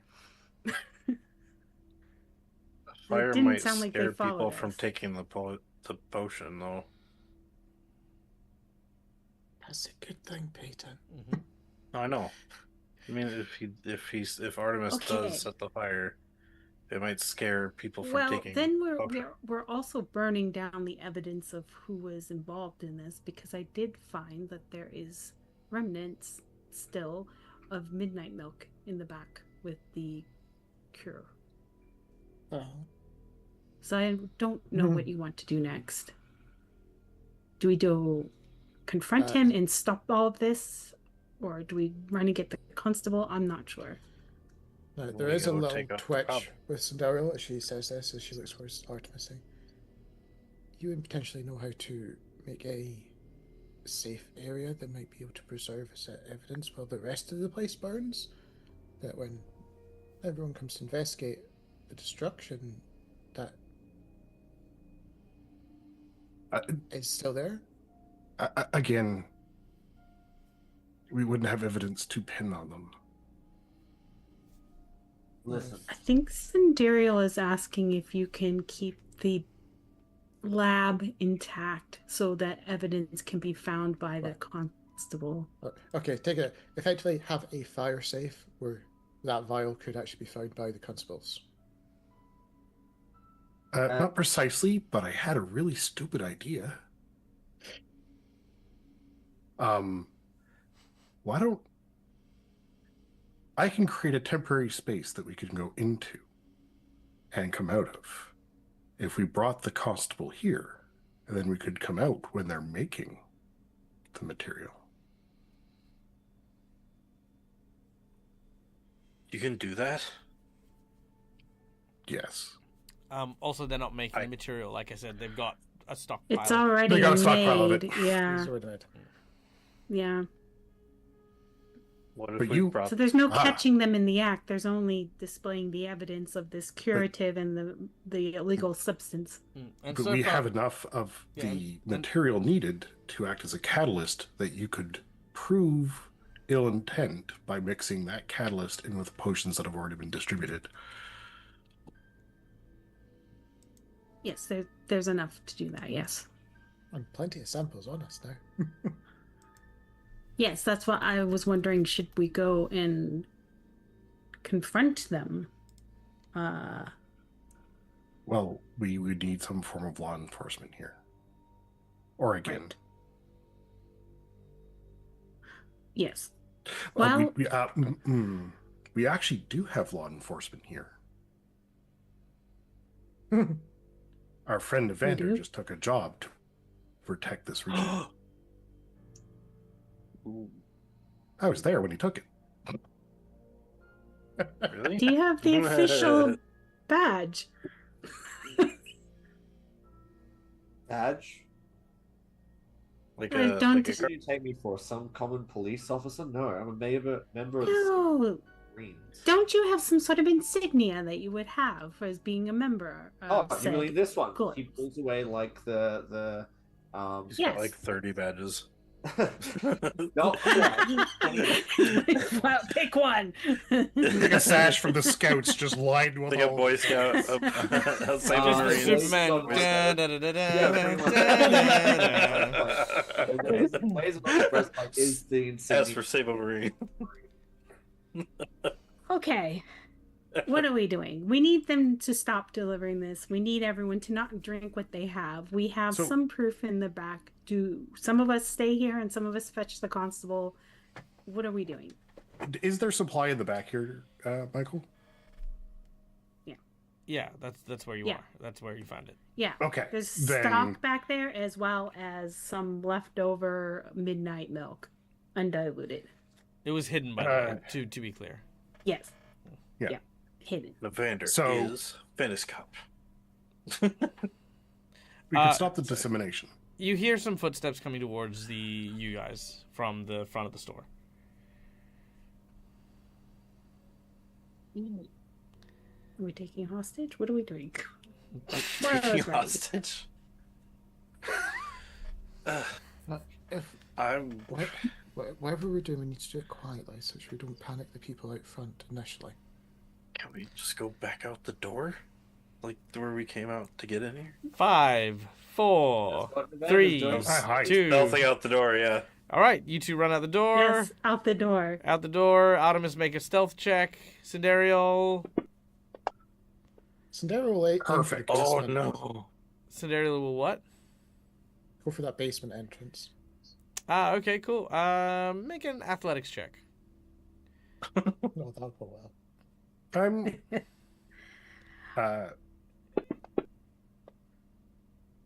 Yeah, that's fine. 16 is okay.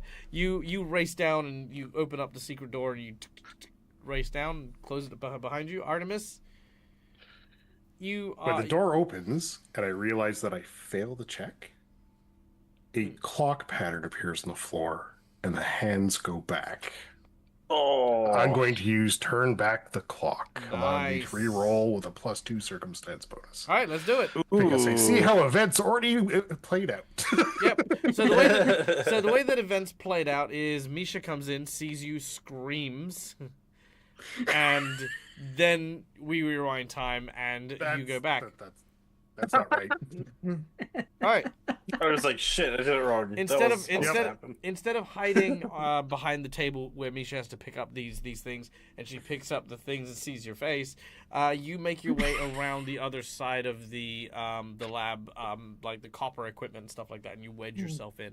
It's a little warm and steamy here, but otherwise you are hidden out of sight. Misha comes in, grabs hold, says, "Okay, cool," grabs hold of another box, and looks around. She sort of, notices the door's like kind of half ajar and open. She walks over to it and just closes it. Just closes it. She doesn't really lock it. Like, it just feels like, well, I mean, she may as well lock it. I mean, it feels like smart things. It's just, that's weird. And then she goes back out the front with the new box of curatives. As she's starting to walk away, might as well give it a go. Why not? I cast Enthrall. On her. Ooh, will save from her.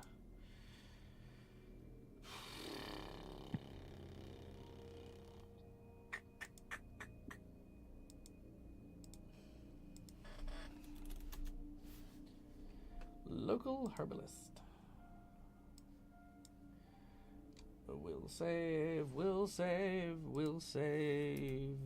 Will I save? Maybe not.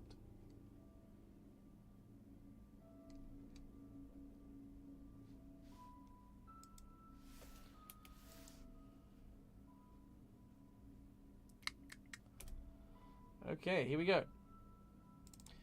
Und the will save is 21. Fails. All right. What do you say? I say,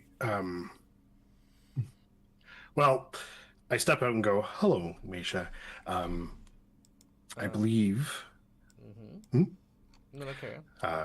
Just it's not like a It's charm person. Let's have a look. Okay. Enthrall. Your words fascinate the target. You speak, sing, or sing without interruption throughout the casting and duration. Targets who notice your speech may give you their undivided attention. Each creature comes in range, so yeah, they're just giving you undivided attention.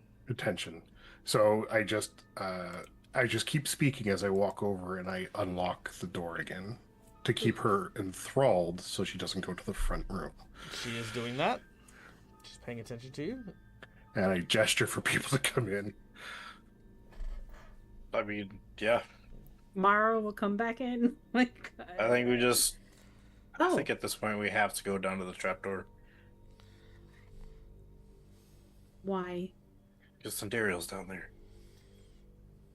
So No, when no. you She can take care of herself. You don't know that.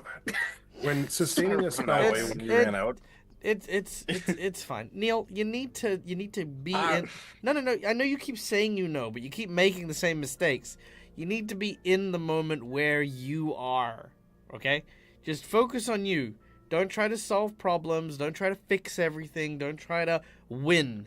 Just be Peyton in that moment. I'm not trying to win. No. So let's analyze what is happening. And I'm not apologizing for this because I think this is important too.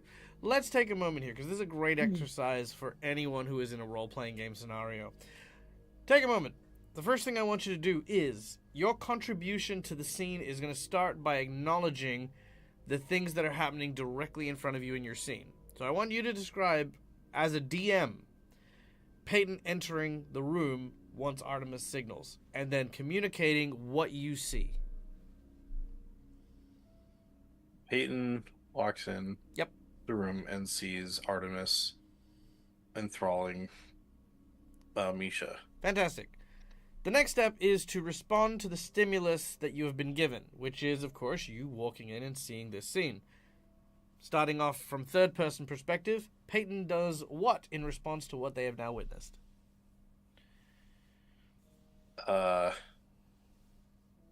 Peyton, realizing or knowing that she's a clone, doesn't let Artemis finish, or he lets Artemis continue. He's not sure what to do because everyone else is kind of making the decisions. Let's start with this. Does Peyton know what enthralling is?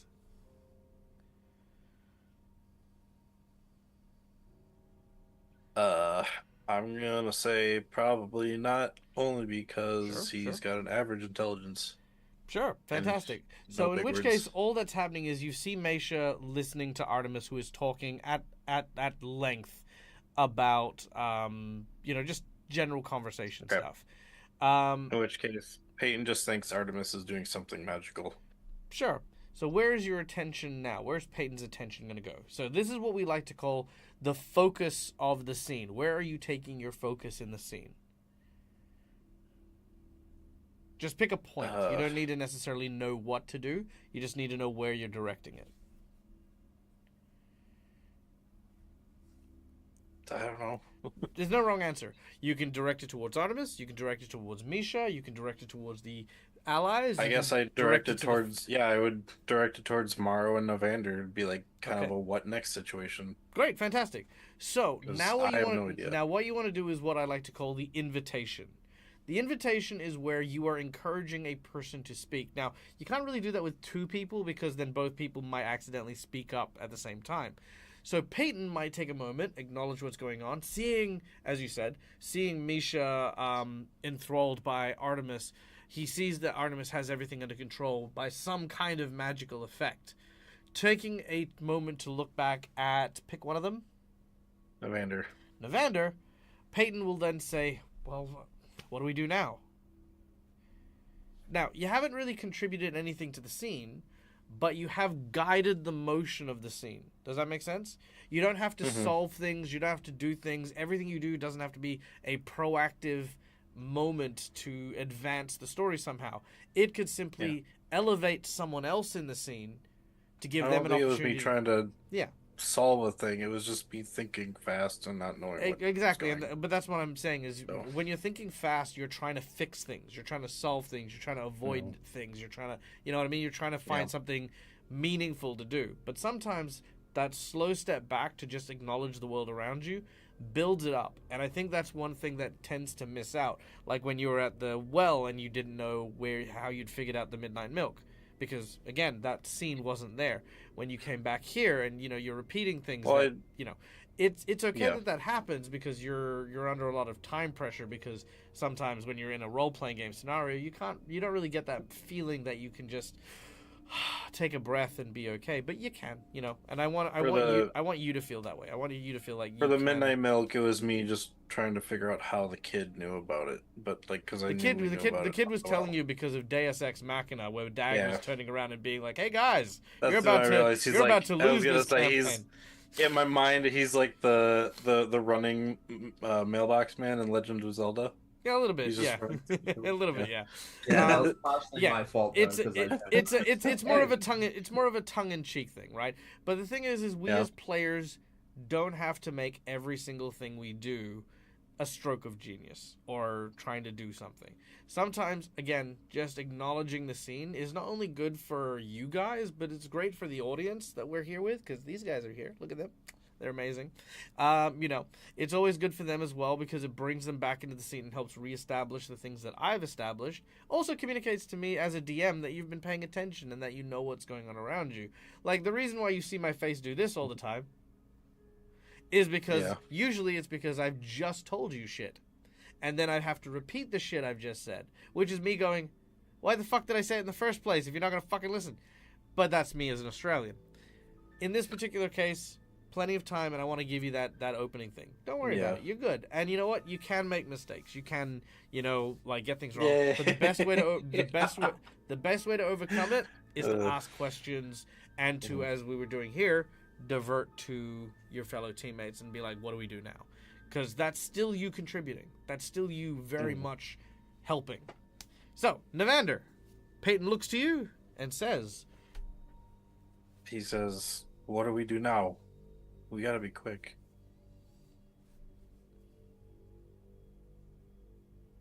I'm just taking care of one of them. You and I are going to take care of the other. Do you mean... And then he starts cracking his fingers. Not right immediately. The shop's full of people. What we're going to do is go to the shop. Oh, okay.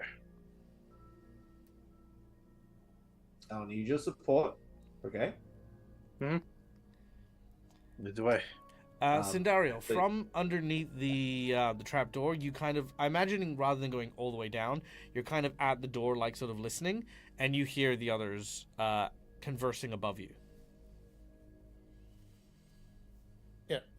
So the trapdoor beneath, I'm guessing, is pitch black. Yeah, it's pitch black down here. You feel something grab your leg. Maro is wondering where Cinderia went. It's looking around.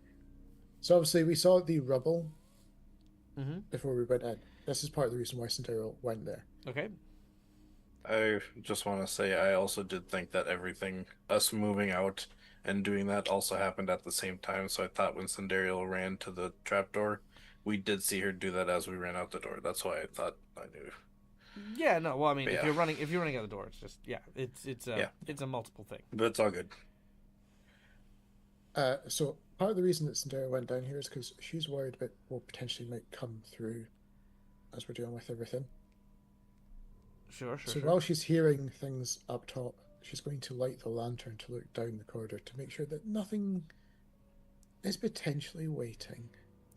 As Because you that was one of our biggest worries. As you light the torch, you see thousands of human hands reaching from the darkness. The walls, the ceiling, the floor, everything, instead of being made of stone and stuff like that, is now made of like these blackened, ink-covered human hands that seem to be crawling almost in unison towards you, like a single, almost esophageal entity making its way towards the entrance that you're at. You then shake your head, and the whole image disappears for a moment as your imagination stops running away with you. Yep. The corridor does indeed continue onwards, and what was once a rubbled area that was blocked off completely is now wide open.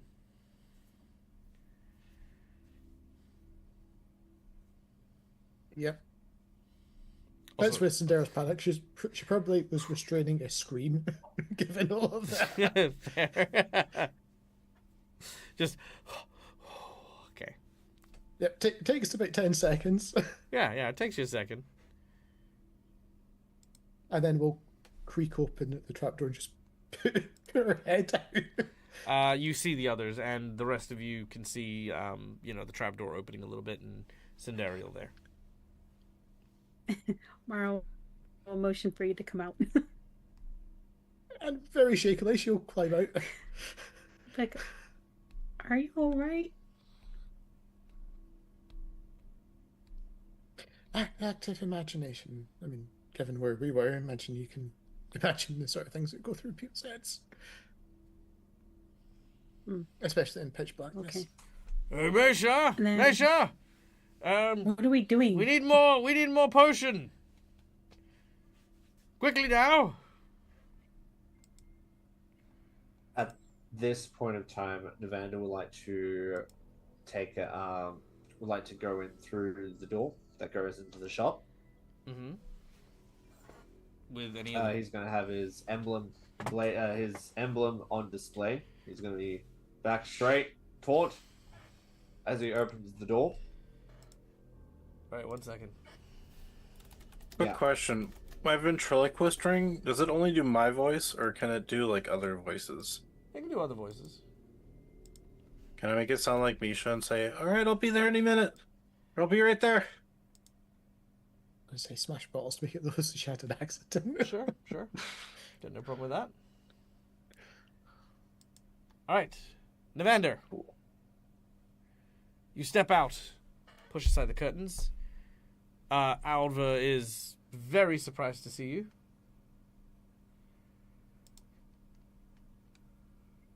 Are there a lot of people in the shop still? A handful. Let's say 2-3 people. Yeah. Navander, what are you doing back there? Something very important has come up that I need your assistance with. You might need to close the shop for a couple of hours. Well, I can't really do that. We're in the middle of a crisis that we're dealing with. We are in the middle of a crisis that we're dealing with. That's why I need you to close down the shop. Can I... Make a deception check. A deception check. Yeah, you don't. After Navander, You're attempting to push him. What's the word? You're attempting to manipulate him into thinking things are okay when they're not. Okay. I'm going to roll. Okay. And then I'm going to use a nat 20.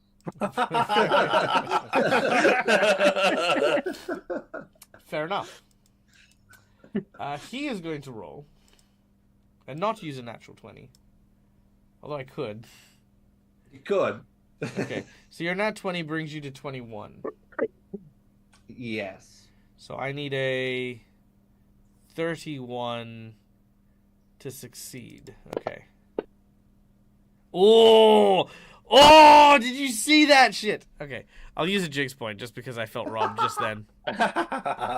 It literally hovered on that 20 for so long. No. No, I couldn't see it. It's all It's ghost for dice. us. Yeah, Oh, is it? Ghost ghostly dice. dice. Yeah. Yeah, It 'cause hovered. it's a hidden It roll. literally hovered on 20, 20, 20, 20, 22. Ah, that's painful. Yeah, that's okay. Okay, 22. All right. With a 22, that is a success, which only means that your deception was a regular success, not a critical success. Yeah. All right, not a problem. He says, well, I'm not so sure about this, but I'm sure we can close up for a short period of time. Ladies and gentlemen, we have to close up shop for the time being. Don't worry, we still have plenty of curatives for everyone. Just wait outside. We will be back after a short recess. Thank you for your understanding. Can I use the ventriloquist wing to whisper into Navander's ear? No, it's an audible noise. Oh, okay. Never mind then. I Yeah. thought it was like a ghost sound thing where I can whisper or scream it kind of thing. No. Got it. No. Good to know. That's what the message spell is for. Okay. Okay. The shop closes. As the last customers leave, he then says, "Yes, what's going on? What is the meaning of this?" Navander's going to pick up one of the vials. Mm-hmm. Like at this point, I'll pop out with Navander. Would you like me to come back there instead? It feels like all of you are in my workshop for some reason. You see, it's as an alchemist, you understand that different things react to different substances. Yeah, One yes, substance, of course, cure, yes.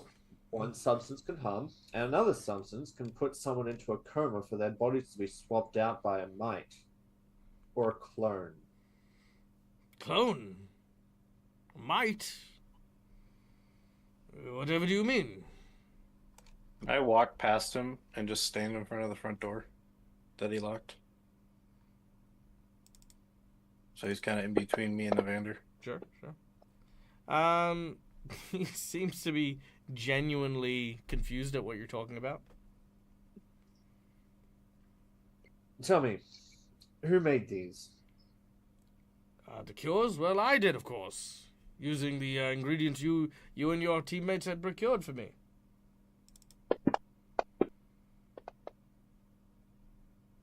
He still seems pretty believable, but you know he's lying.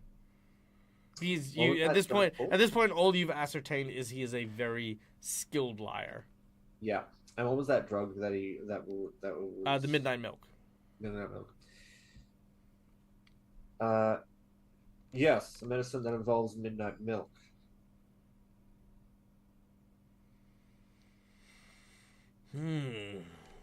I see. And you believe that I concocted this midnight milk to do what exactly? To replace people with body swapping? If you didn't... Oh, sorry. That is exactly what I think you're doing.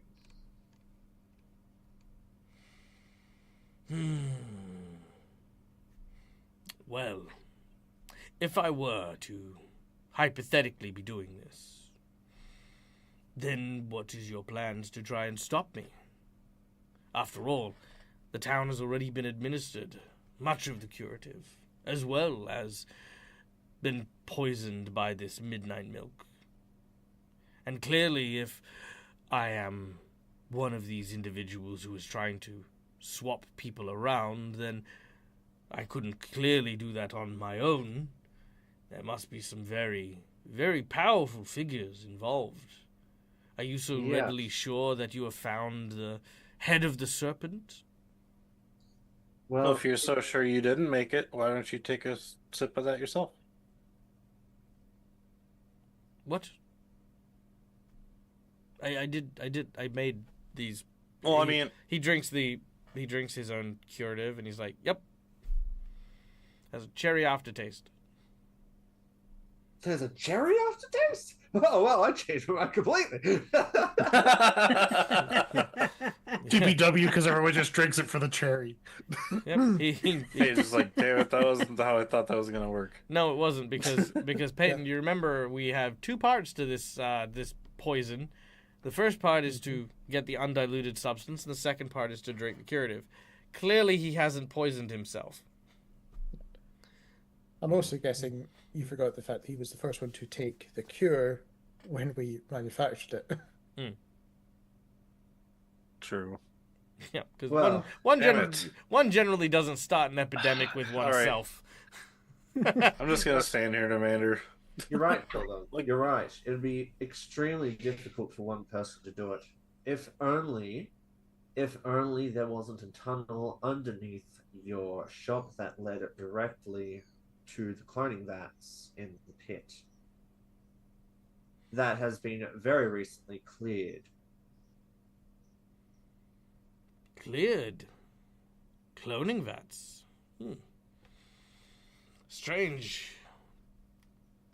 That's not what I heard at all. But gentlemen, Evander, didn't we tell him about that before? we did actually tell him, but not that. No, it no, went no. directly. No, he says, the reason being is because, my dear friend, I can find his name. My dear friend, Yalzamore? Is that who I'm working with? 1 second, sorry. Hey, chat. How's it going? You having a good game? Did you take it? Are you guys having fun? Watching us flail around? Were you in the queue outside?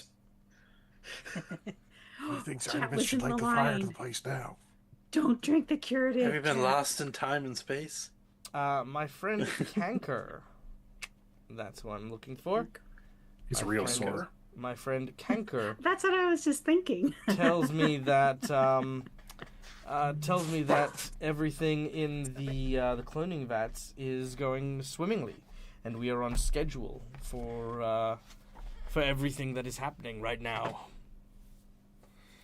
That you have completely missed the point, left the vats unharmed and still intact, as well as the Deros in charge of producing their clones. In fact, more so that they, even after producing clones of yourselves, all you asked for them is to not create more clones of you.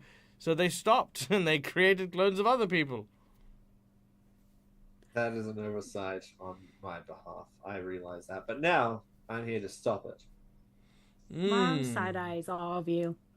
Like, I see. And how pray do you wish to do this? Well, here's the thing. How much do you pray for death? No, that was a bad one. He said the thing on the wrong episode, on the wrong channel. Okay, he says The wrong game. He says, death? Ooh, not death. Ooh. I'm quite allergic to death. It's my only weakness, you see. Because I only have the one. I don't have weaknesses like, I don't know, missing childhood friends. Or perhaps missing spouses. The fuck you say? Oh, well, I mean, after all, if I happen to meet an untimely demise, I guess you'll never find out what happened to the people who have already been taken. Nevander's going to rush this guy and push him up against the wall. He will not resist. He is a big fat dude. He will go up against the wall. The glass and the herbs and stuff will fall down behind him. He'll cough and splutter as he hits the wall hard. He, through the pain, starts to laugh. And he says, "Oh, yes, no, I'm aware of how you bullies tend to work. Violence and all that. There's a reason why the world considers knowledge to be power, and not this brutish behavior you're displaying." What do you mean, missing spouses?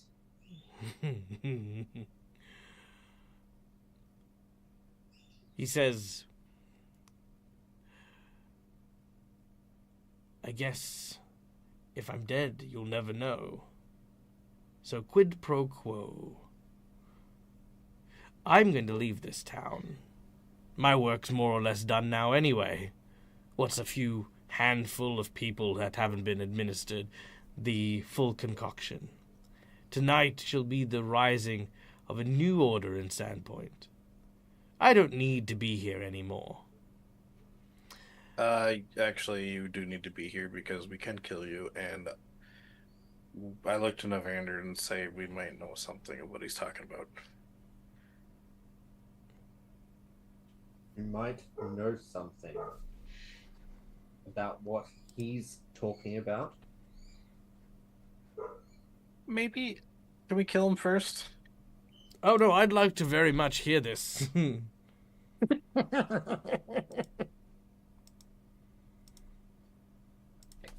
Daryl starts going back down to the basement.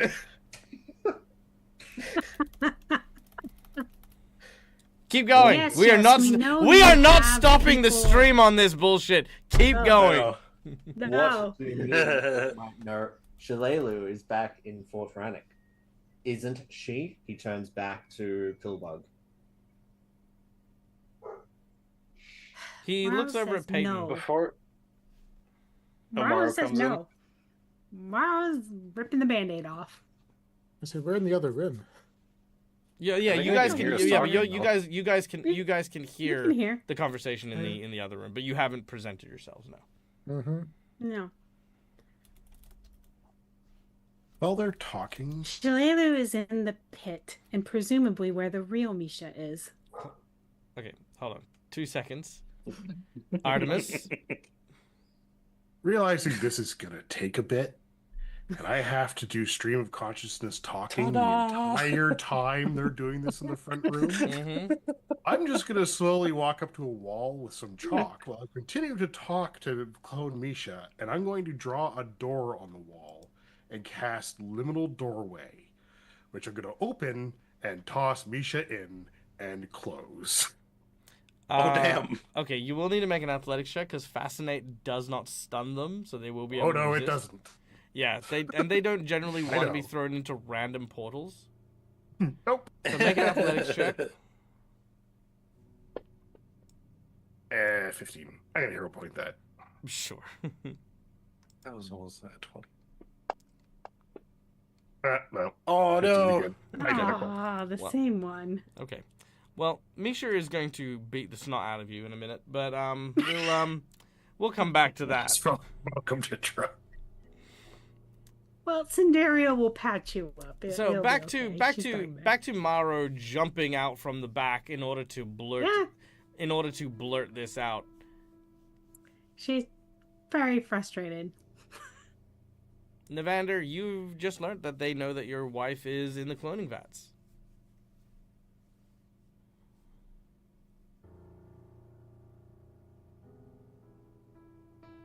And you're telling me this now. Oh, I think you would have figured it out sooner if you weren't gone when we went up to the fortress where all the goblins were.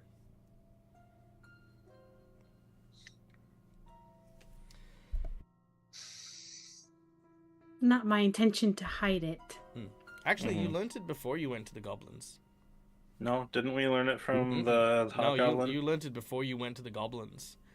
Before you went to Thistletop, you decided Really? that rather than giving Navander this information, you would go to Thistletop to get the poison cure, as opposed to rushing back into the pit, which is what Navander would do if he knew his wife No, was no, still down there.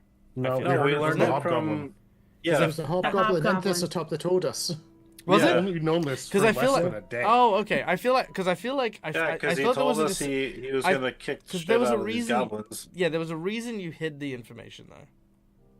Because we didn't want him just blindly running into the pit. Yeah. Right. Oh, But so, when we got back, Westonson was going to take him out for a drink and explain it. Because, like, we'd only known for about a day. Okay, yeah. Okay, cool. In which case, yes, they would have known before you returned to Sandpoint from Thistletop, from the Hobgoblin. Wait, no, the Hobgoblin or the Bugbear? Bugbear, The sorry. hobgoblin. Oh, Bugbear. right, because they also haven't mentioned that either. So yes. No. Yeah. I mean, he's melty now as far as Yeah, he's Peyton just knows. dead. Yep. So there's that. Oh too. yeah, Peyton doesn't even know that because Peyton was trapped in the thing, but Peyton did talk to him with the Mhm. rest of the group. So you can also mention that too. Yeah. Carry on. I think one blow at a time. Nah, all of them, Yeah, same one blow at a- simultaneously. What was his name again? I have it written down. Bruthasmus. Thank you. Yeah. The Bruthasmus guy you killed? Yes. Yeah, they managed to clone him, and we found him caged up on top of Thistletop. At least tell me you did the pleasure of putting an arrow through his head to see what it feels like. We You were let all him taken go, away didn't before that could happen. We left him in the cage. Oh, at least there's something. No, Okay. we didn't. We let him go. Yeah, Oh, actually wait. let him go. Yeah. I will do a deception check. Maro then. is demon infested. Navander, please make a so- perception check. Okay. Your target number is 24. Okay. As far as you You can tell, freak. as far as you can tell, Peyton is telling the truth. He Alright. he left Bruthasmus in a cage. Well, that's good. I can go back to Thistletop and hunt him down properly. You.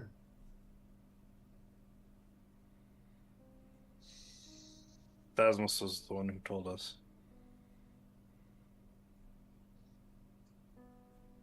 As they're saying, Navander's going to keep applying pressure onto onto Pillbug, pushing him as much as he can into the wall. I'm not the one who betrayed you, or has been hiding things from you, Navander. Your anger is misplaced. Oh, you're still You're here. poisoning an entire town so you can drag them all off to the clone pits. You don't have much room to speak. Did I do we poison undo them, or this? did they poison themselves? I mean, I didn't force them Look, to need you. food and You water. poison them? I mean, they came and they literally they took the poison from my shelves and out of my hands. I forced no one to do After you anything. poisoned They the didn't well. even buy them, you just gave it to them. Exactly. Regardless, can you undo it? That's the only way you're getting out of this. Well, then what a shame for Misha and Shalelu. You I'm tell sure. me I'm what- sure they'll make a beautiful memorial. Maybe one with flowers on a park bench. Shut up. I'm going to smash my Leomano in the wall next to his head. You're You going to smash through some of the bottles and the shelves and stuff like that. You're going to tell me exactly where Shalelu is. Quid pro quo. You know my conditions. They will not budge because, well, quite frankly, you don't have a great track record of not acting with violence. Of the two of us, I seem to be the one who's able to tell the truth. Unlike some people, he says, looking at Peyton. Can I just punch him in the side? Sure. Yeah, punch him in the side. He takes, what's your strength? Well, I'm just hitting him with a fist. It's 1d4 plus 6. But But otherwise, my strength is 4. Yeah, you can take 10 damage. Done. Wham! He coughs. Case in point. You tell me where she is first, and I'll let you walk out of here. He says, on your oath as a Sable Company Marine, I leave this city and return to Magnamar in safety. I will allow you to walk out of here. That's not how this quid pro quo works, and let's face it, if I go, all hope you have of ever seeing those two again go with me. And that's just not a bet you're willing to gamble, because I'm not the worst thing that pit has to offer, and where they are right now, they could really use your help.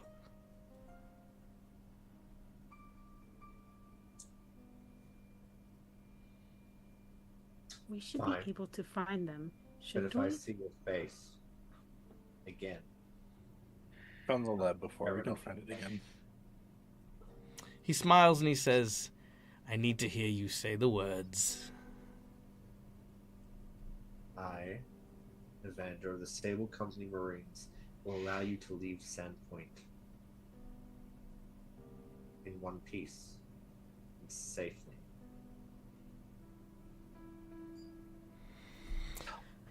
He takes a breath and he smiles. He says, waiting for you to release him. He'll release him. He straightens up his collar. He looks at Peyton. He then says... Back up. Sure. He then says, the cloning vats are where they keep the originals, for the most part, save for a few individuals who have been selected as key samples. These are people who have been set aside to not be taken over by the other members of the Midnight Dawn. The Midnight Dawn are the keepers and stuff like that. There is a place which is... Sorry, bear with me while I very quickly throw these up there. There is a place. It is F10. F10 is... Okay.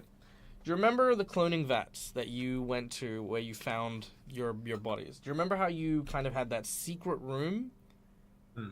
Now, With the library that was on fire? right. Yeah. Now, adjacent to that room, there is another room that's there that you didn't explore. There is a secret room in the back of one of those like storage units in that section there. That is Okay. that is currently where Shillelu is currently being held.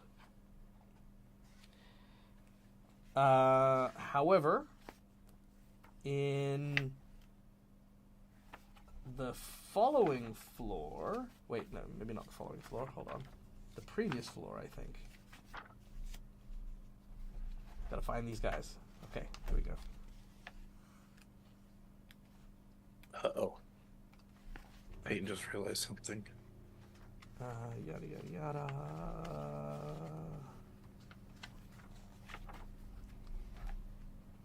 No, maybe in the following floor.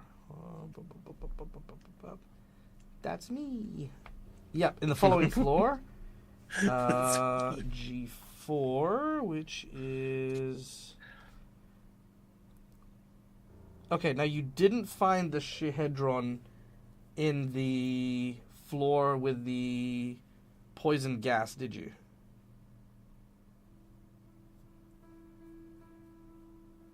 I don't think so. With the Drider and the Drider and... Oh, yeah, we had a chat No, with the Brido. Yeah, Yeah, no, we no, had a but chat you, with the Drider. but you didn't find the Shihedron star in that floor, did you? Nope, No. because we were running from a bullet. Right. Yes, because they were up the north. Okay, so he says in the Runewell area of that building, in that section, down the far end of the what looks to be kind of like this old Thessalonian temple, is a ritualistic site. There, Misha has been taken. Misha is one of the old true-blooded families of Sandpoint, and is currently the plaything of a man by What? the name of Yomund Munt, who you guys know as is the cult leader who worshipped the Sandpoint devil from that group of cultists that you were there. He apparently has turned her into a plaything and is potentially going to use him in his misbegotten ritual to turn himself into a Sandpoint devil. Wait, the drunk guy? No. Do you remember the big Oh. group of culty people? Oh, yeah, the Yeah, it was one I broke her leg and she attacked, yeah. No, not her. The people When we that- were fighting the horse. Yeah, thing. what I'm saying is the people, like the person who's in charge Yeah. of those guys. That you haven't met him, but that's who this dude is. Oh, Yeah, Yeah, it's- we've thought actually she met the was the second in leader. command. Sorry. yeah. You met the second in command, Got who's it. the one whose leg you broke. Yeah, yeah, okay. yeah. You didn't find the leader. The leader is down here. So yeah. So he is using her and her Alright. blood that is tied to Sandpoint in order to try and transform. And Shalelu is currently in that side area because she is made of good stock, according to Ilsgamort, who is... No, sorry. That's not right. That's the island that the Red Mantis are on. Yeah. It's... She's good stock to the island. Yes, no, absolutely. Red Mantis Assassin's Island. I'm ducking between so many different The Red floors here. Here Mantis we go. is... Red Mantis is Oh, it's actually not that far off. His name is Iazmilor. Iazmilor.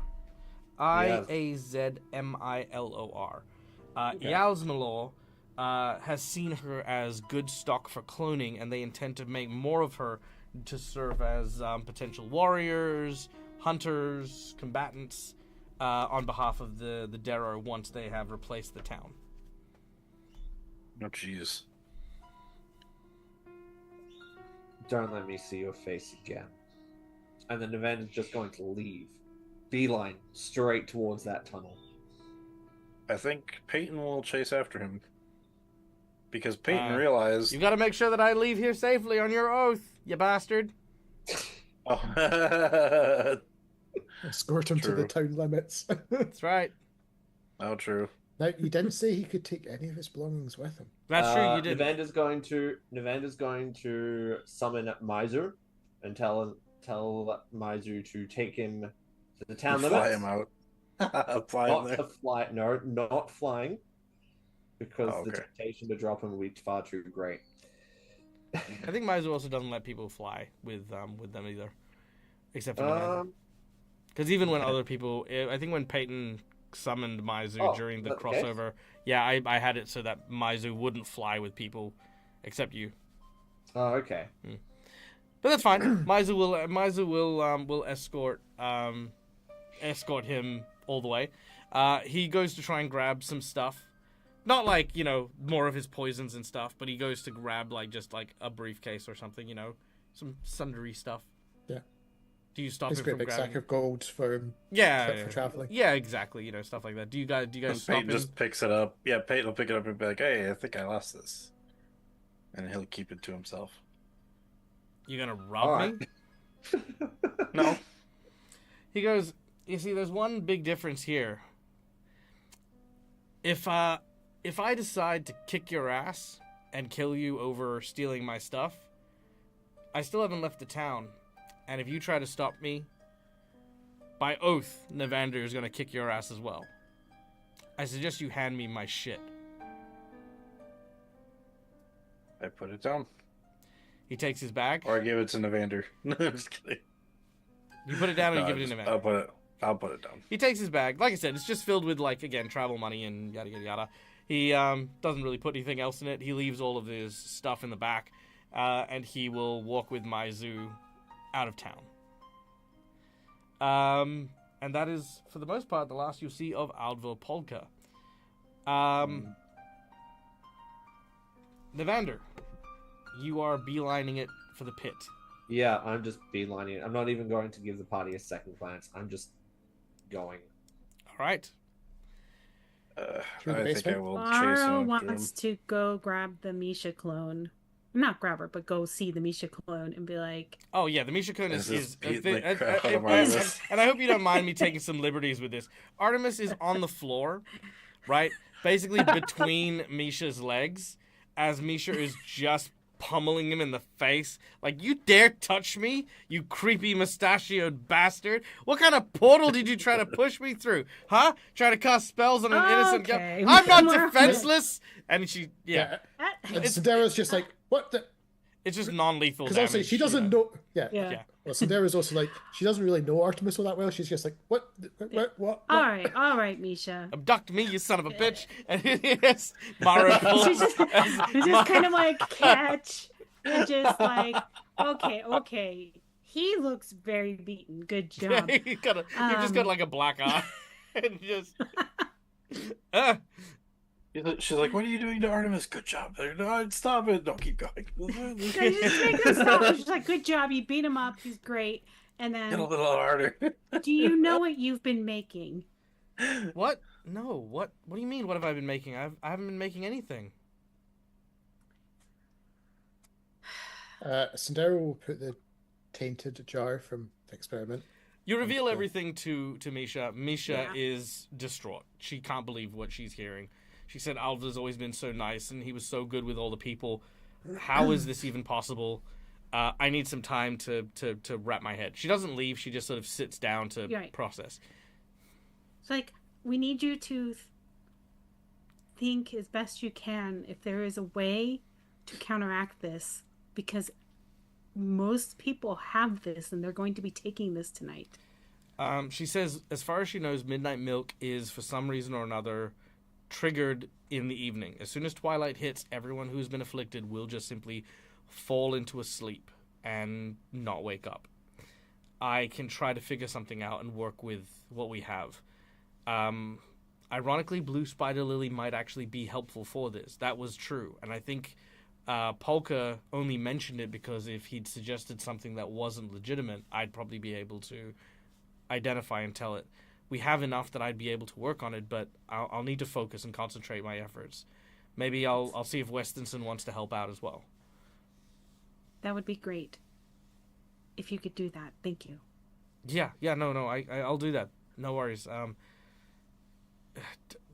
Yeah, I just need a minute. If you can just send Westonson here, we'll get started as soon as he shows up. I need something stronger than chamomile tea. Understandable.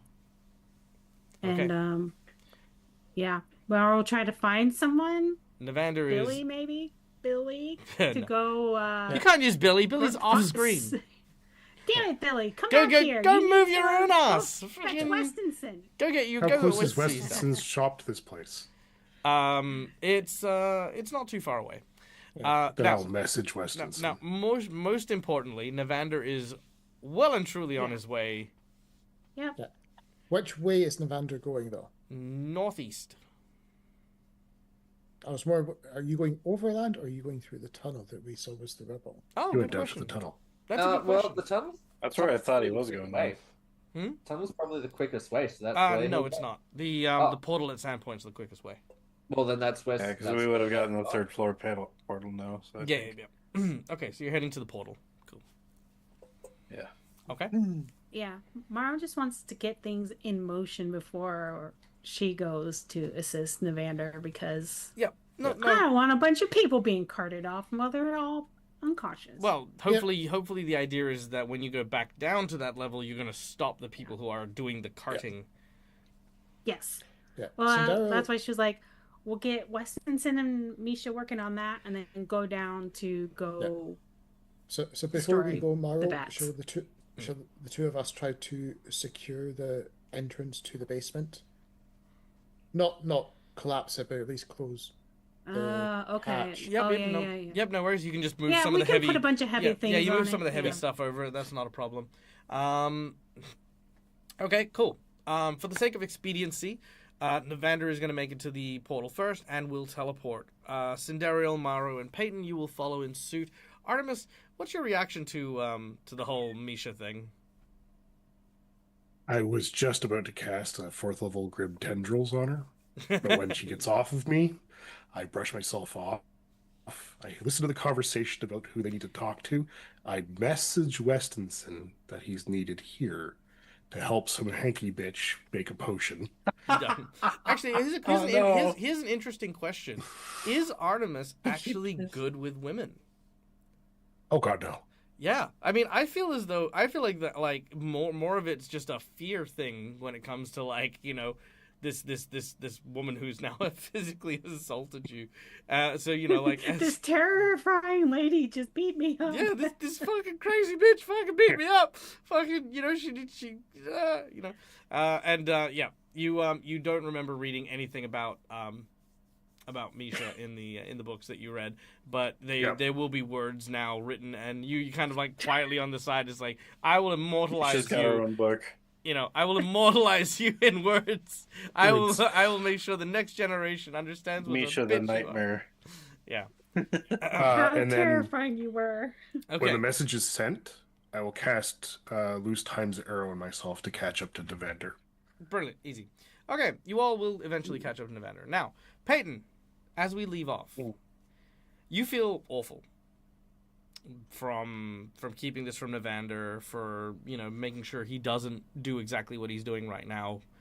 The fact that Maro blurted this secret out kind of is what exposed that whole thing. How do you feel about that? Honestly, I feel really bad because that's kind of what happened when Peyton did it to Misha long ago. Mm-hmm. And now you kind of have a bit of a perspective on that, which is cool. Mm-hmm. The second thing is you've also still lied to Navander, as you recall the last moments of Brothasmus, realizing that though he is a clone and shares memories, he never actually committed any single act of atrocity in his entire life.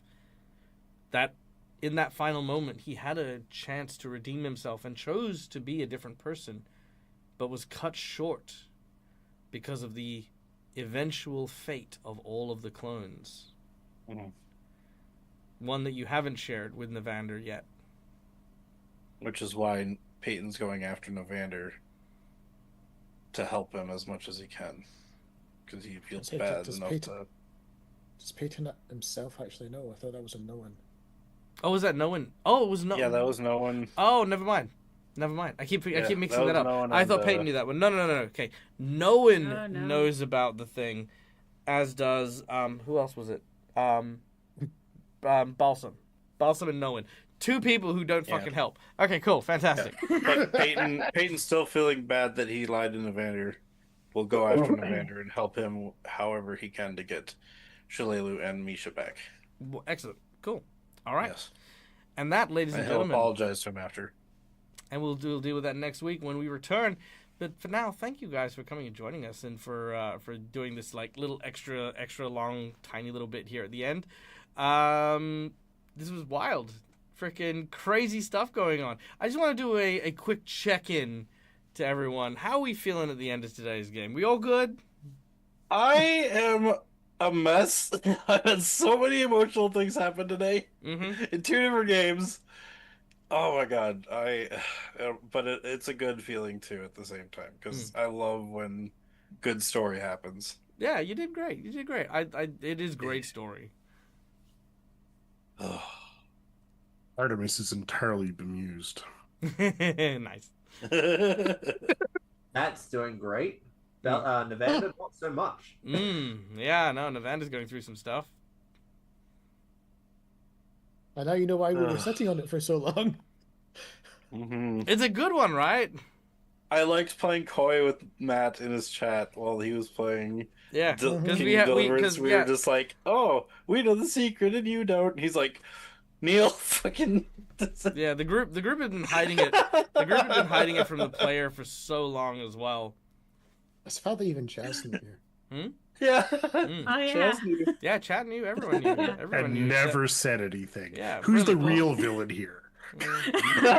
I've got some words for Jazz after this. Oh yeah, Jazz knew straight away. Like as soon as it happened, Jazz was like, amazing.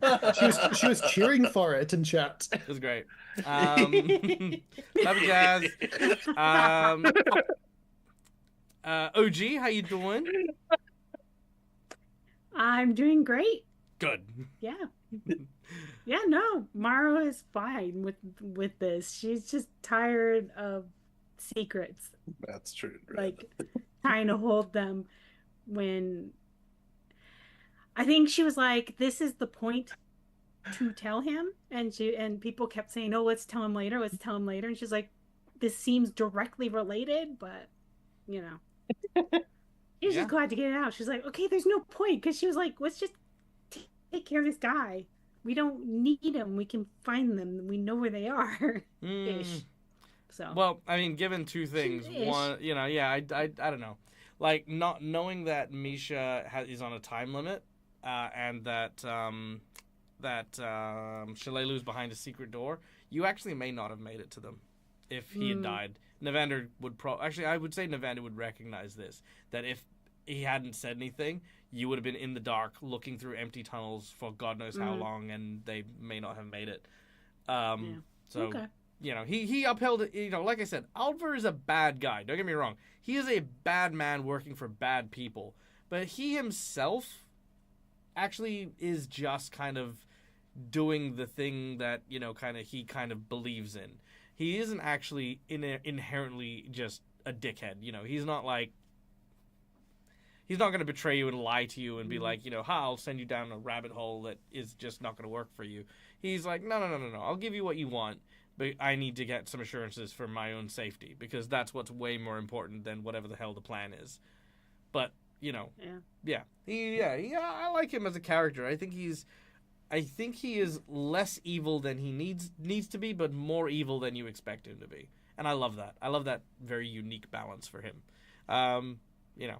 Pretty evil to like be living in that town and then do this to everyone that you've known. Yeah, that it is very cold-hearted. But keeping in mind, for him, all he's doing is putting them to sleep.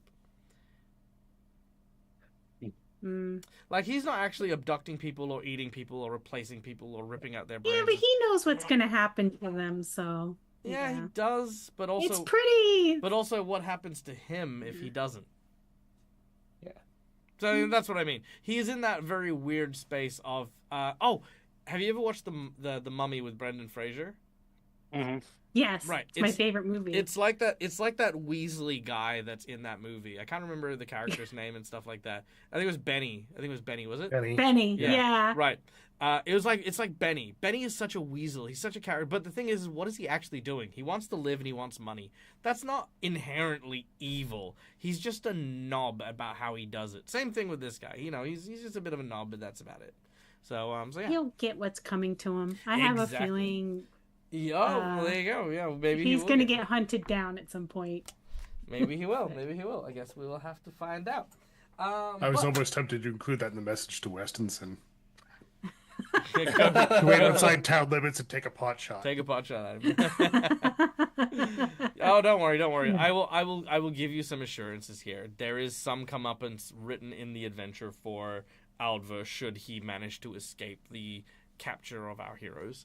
So yeah, rest assured, he will not. This is not the. Wasn't a clone. This may be the last time. No, he's not a clone. This may be the last time you've seen his face, but maybe not the last time you've seen him. If that makes sense. Doesn't, but you know, it's fine. That's fine. Yeah, you'll see what I mean. You'll see what I mean when we get there. Anyway. Guys, my name is Michael. I'm the Dead as a Gamer. This is my face. You can find it here a number of times during the week. We'll be back on Sunday for Pray for Death, where you can join our friend Matt, who will be joining us with his other character. And then later on for Gatewalkers, where we will see Schooly Eye, OG, and Neil for that adventure. And then, guys, the penultimate episode of Curse of the Crimson Throne, which means that after that we have one episode of Curse of the Crimson Throne left, and then the end of the game. That's the end of the campaign for that one. And with any luck, we will, within a couple of weeks, probably not until the new year, I mean more likely than not, just because holidays and yada yada yada yada yada, we'll be starting our new campaign, a new Starfinder adventure, which is already in the way. I already have a name for the campaign. Do you want to know what it is? Yeah. Yes. It's called No Place Like Home.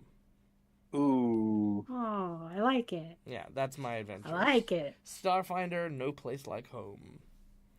So yeah, look forward to that. There's very few places like AFC Richmond. Sorry. All right, guys. Till we meet again, stay safe, stay wonderful, be kind to each other, because why the fuck not? It's free, and until we do this all over again, game hard or die trying. Good night, guys. Ciao, ciao. Bye, everybody. Bye.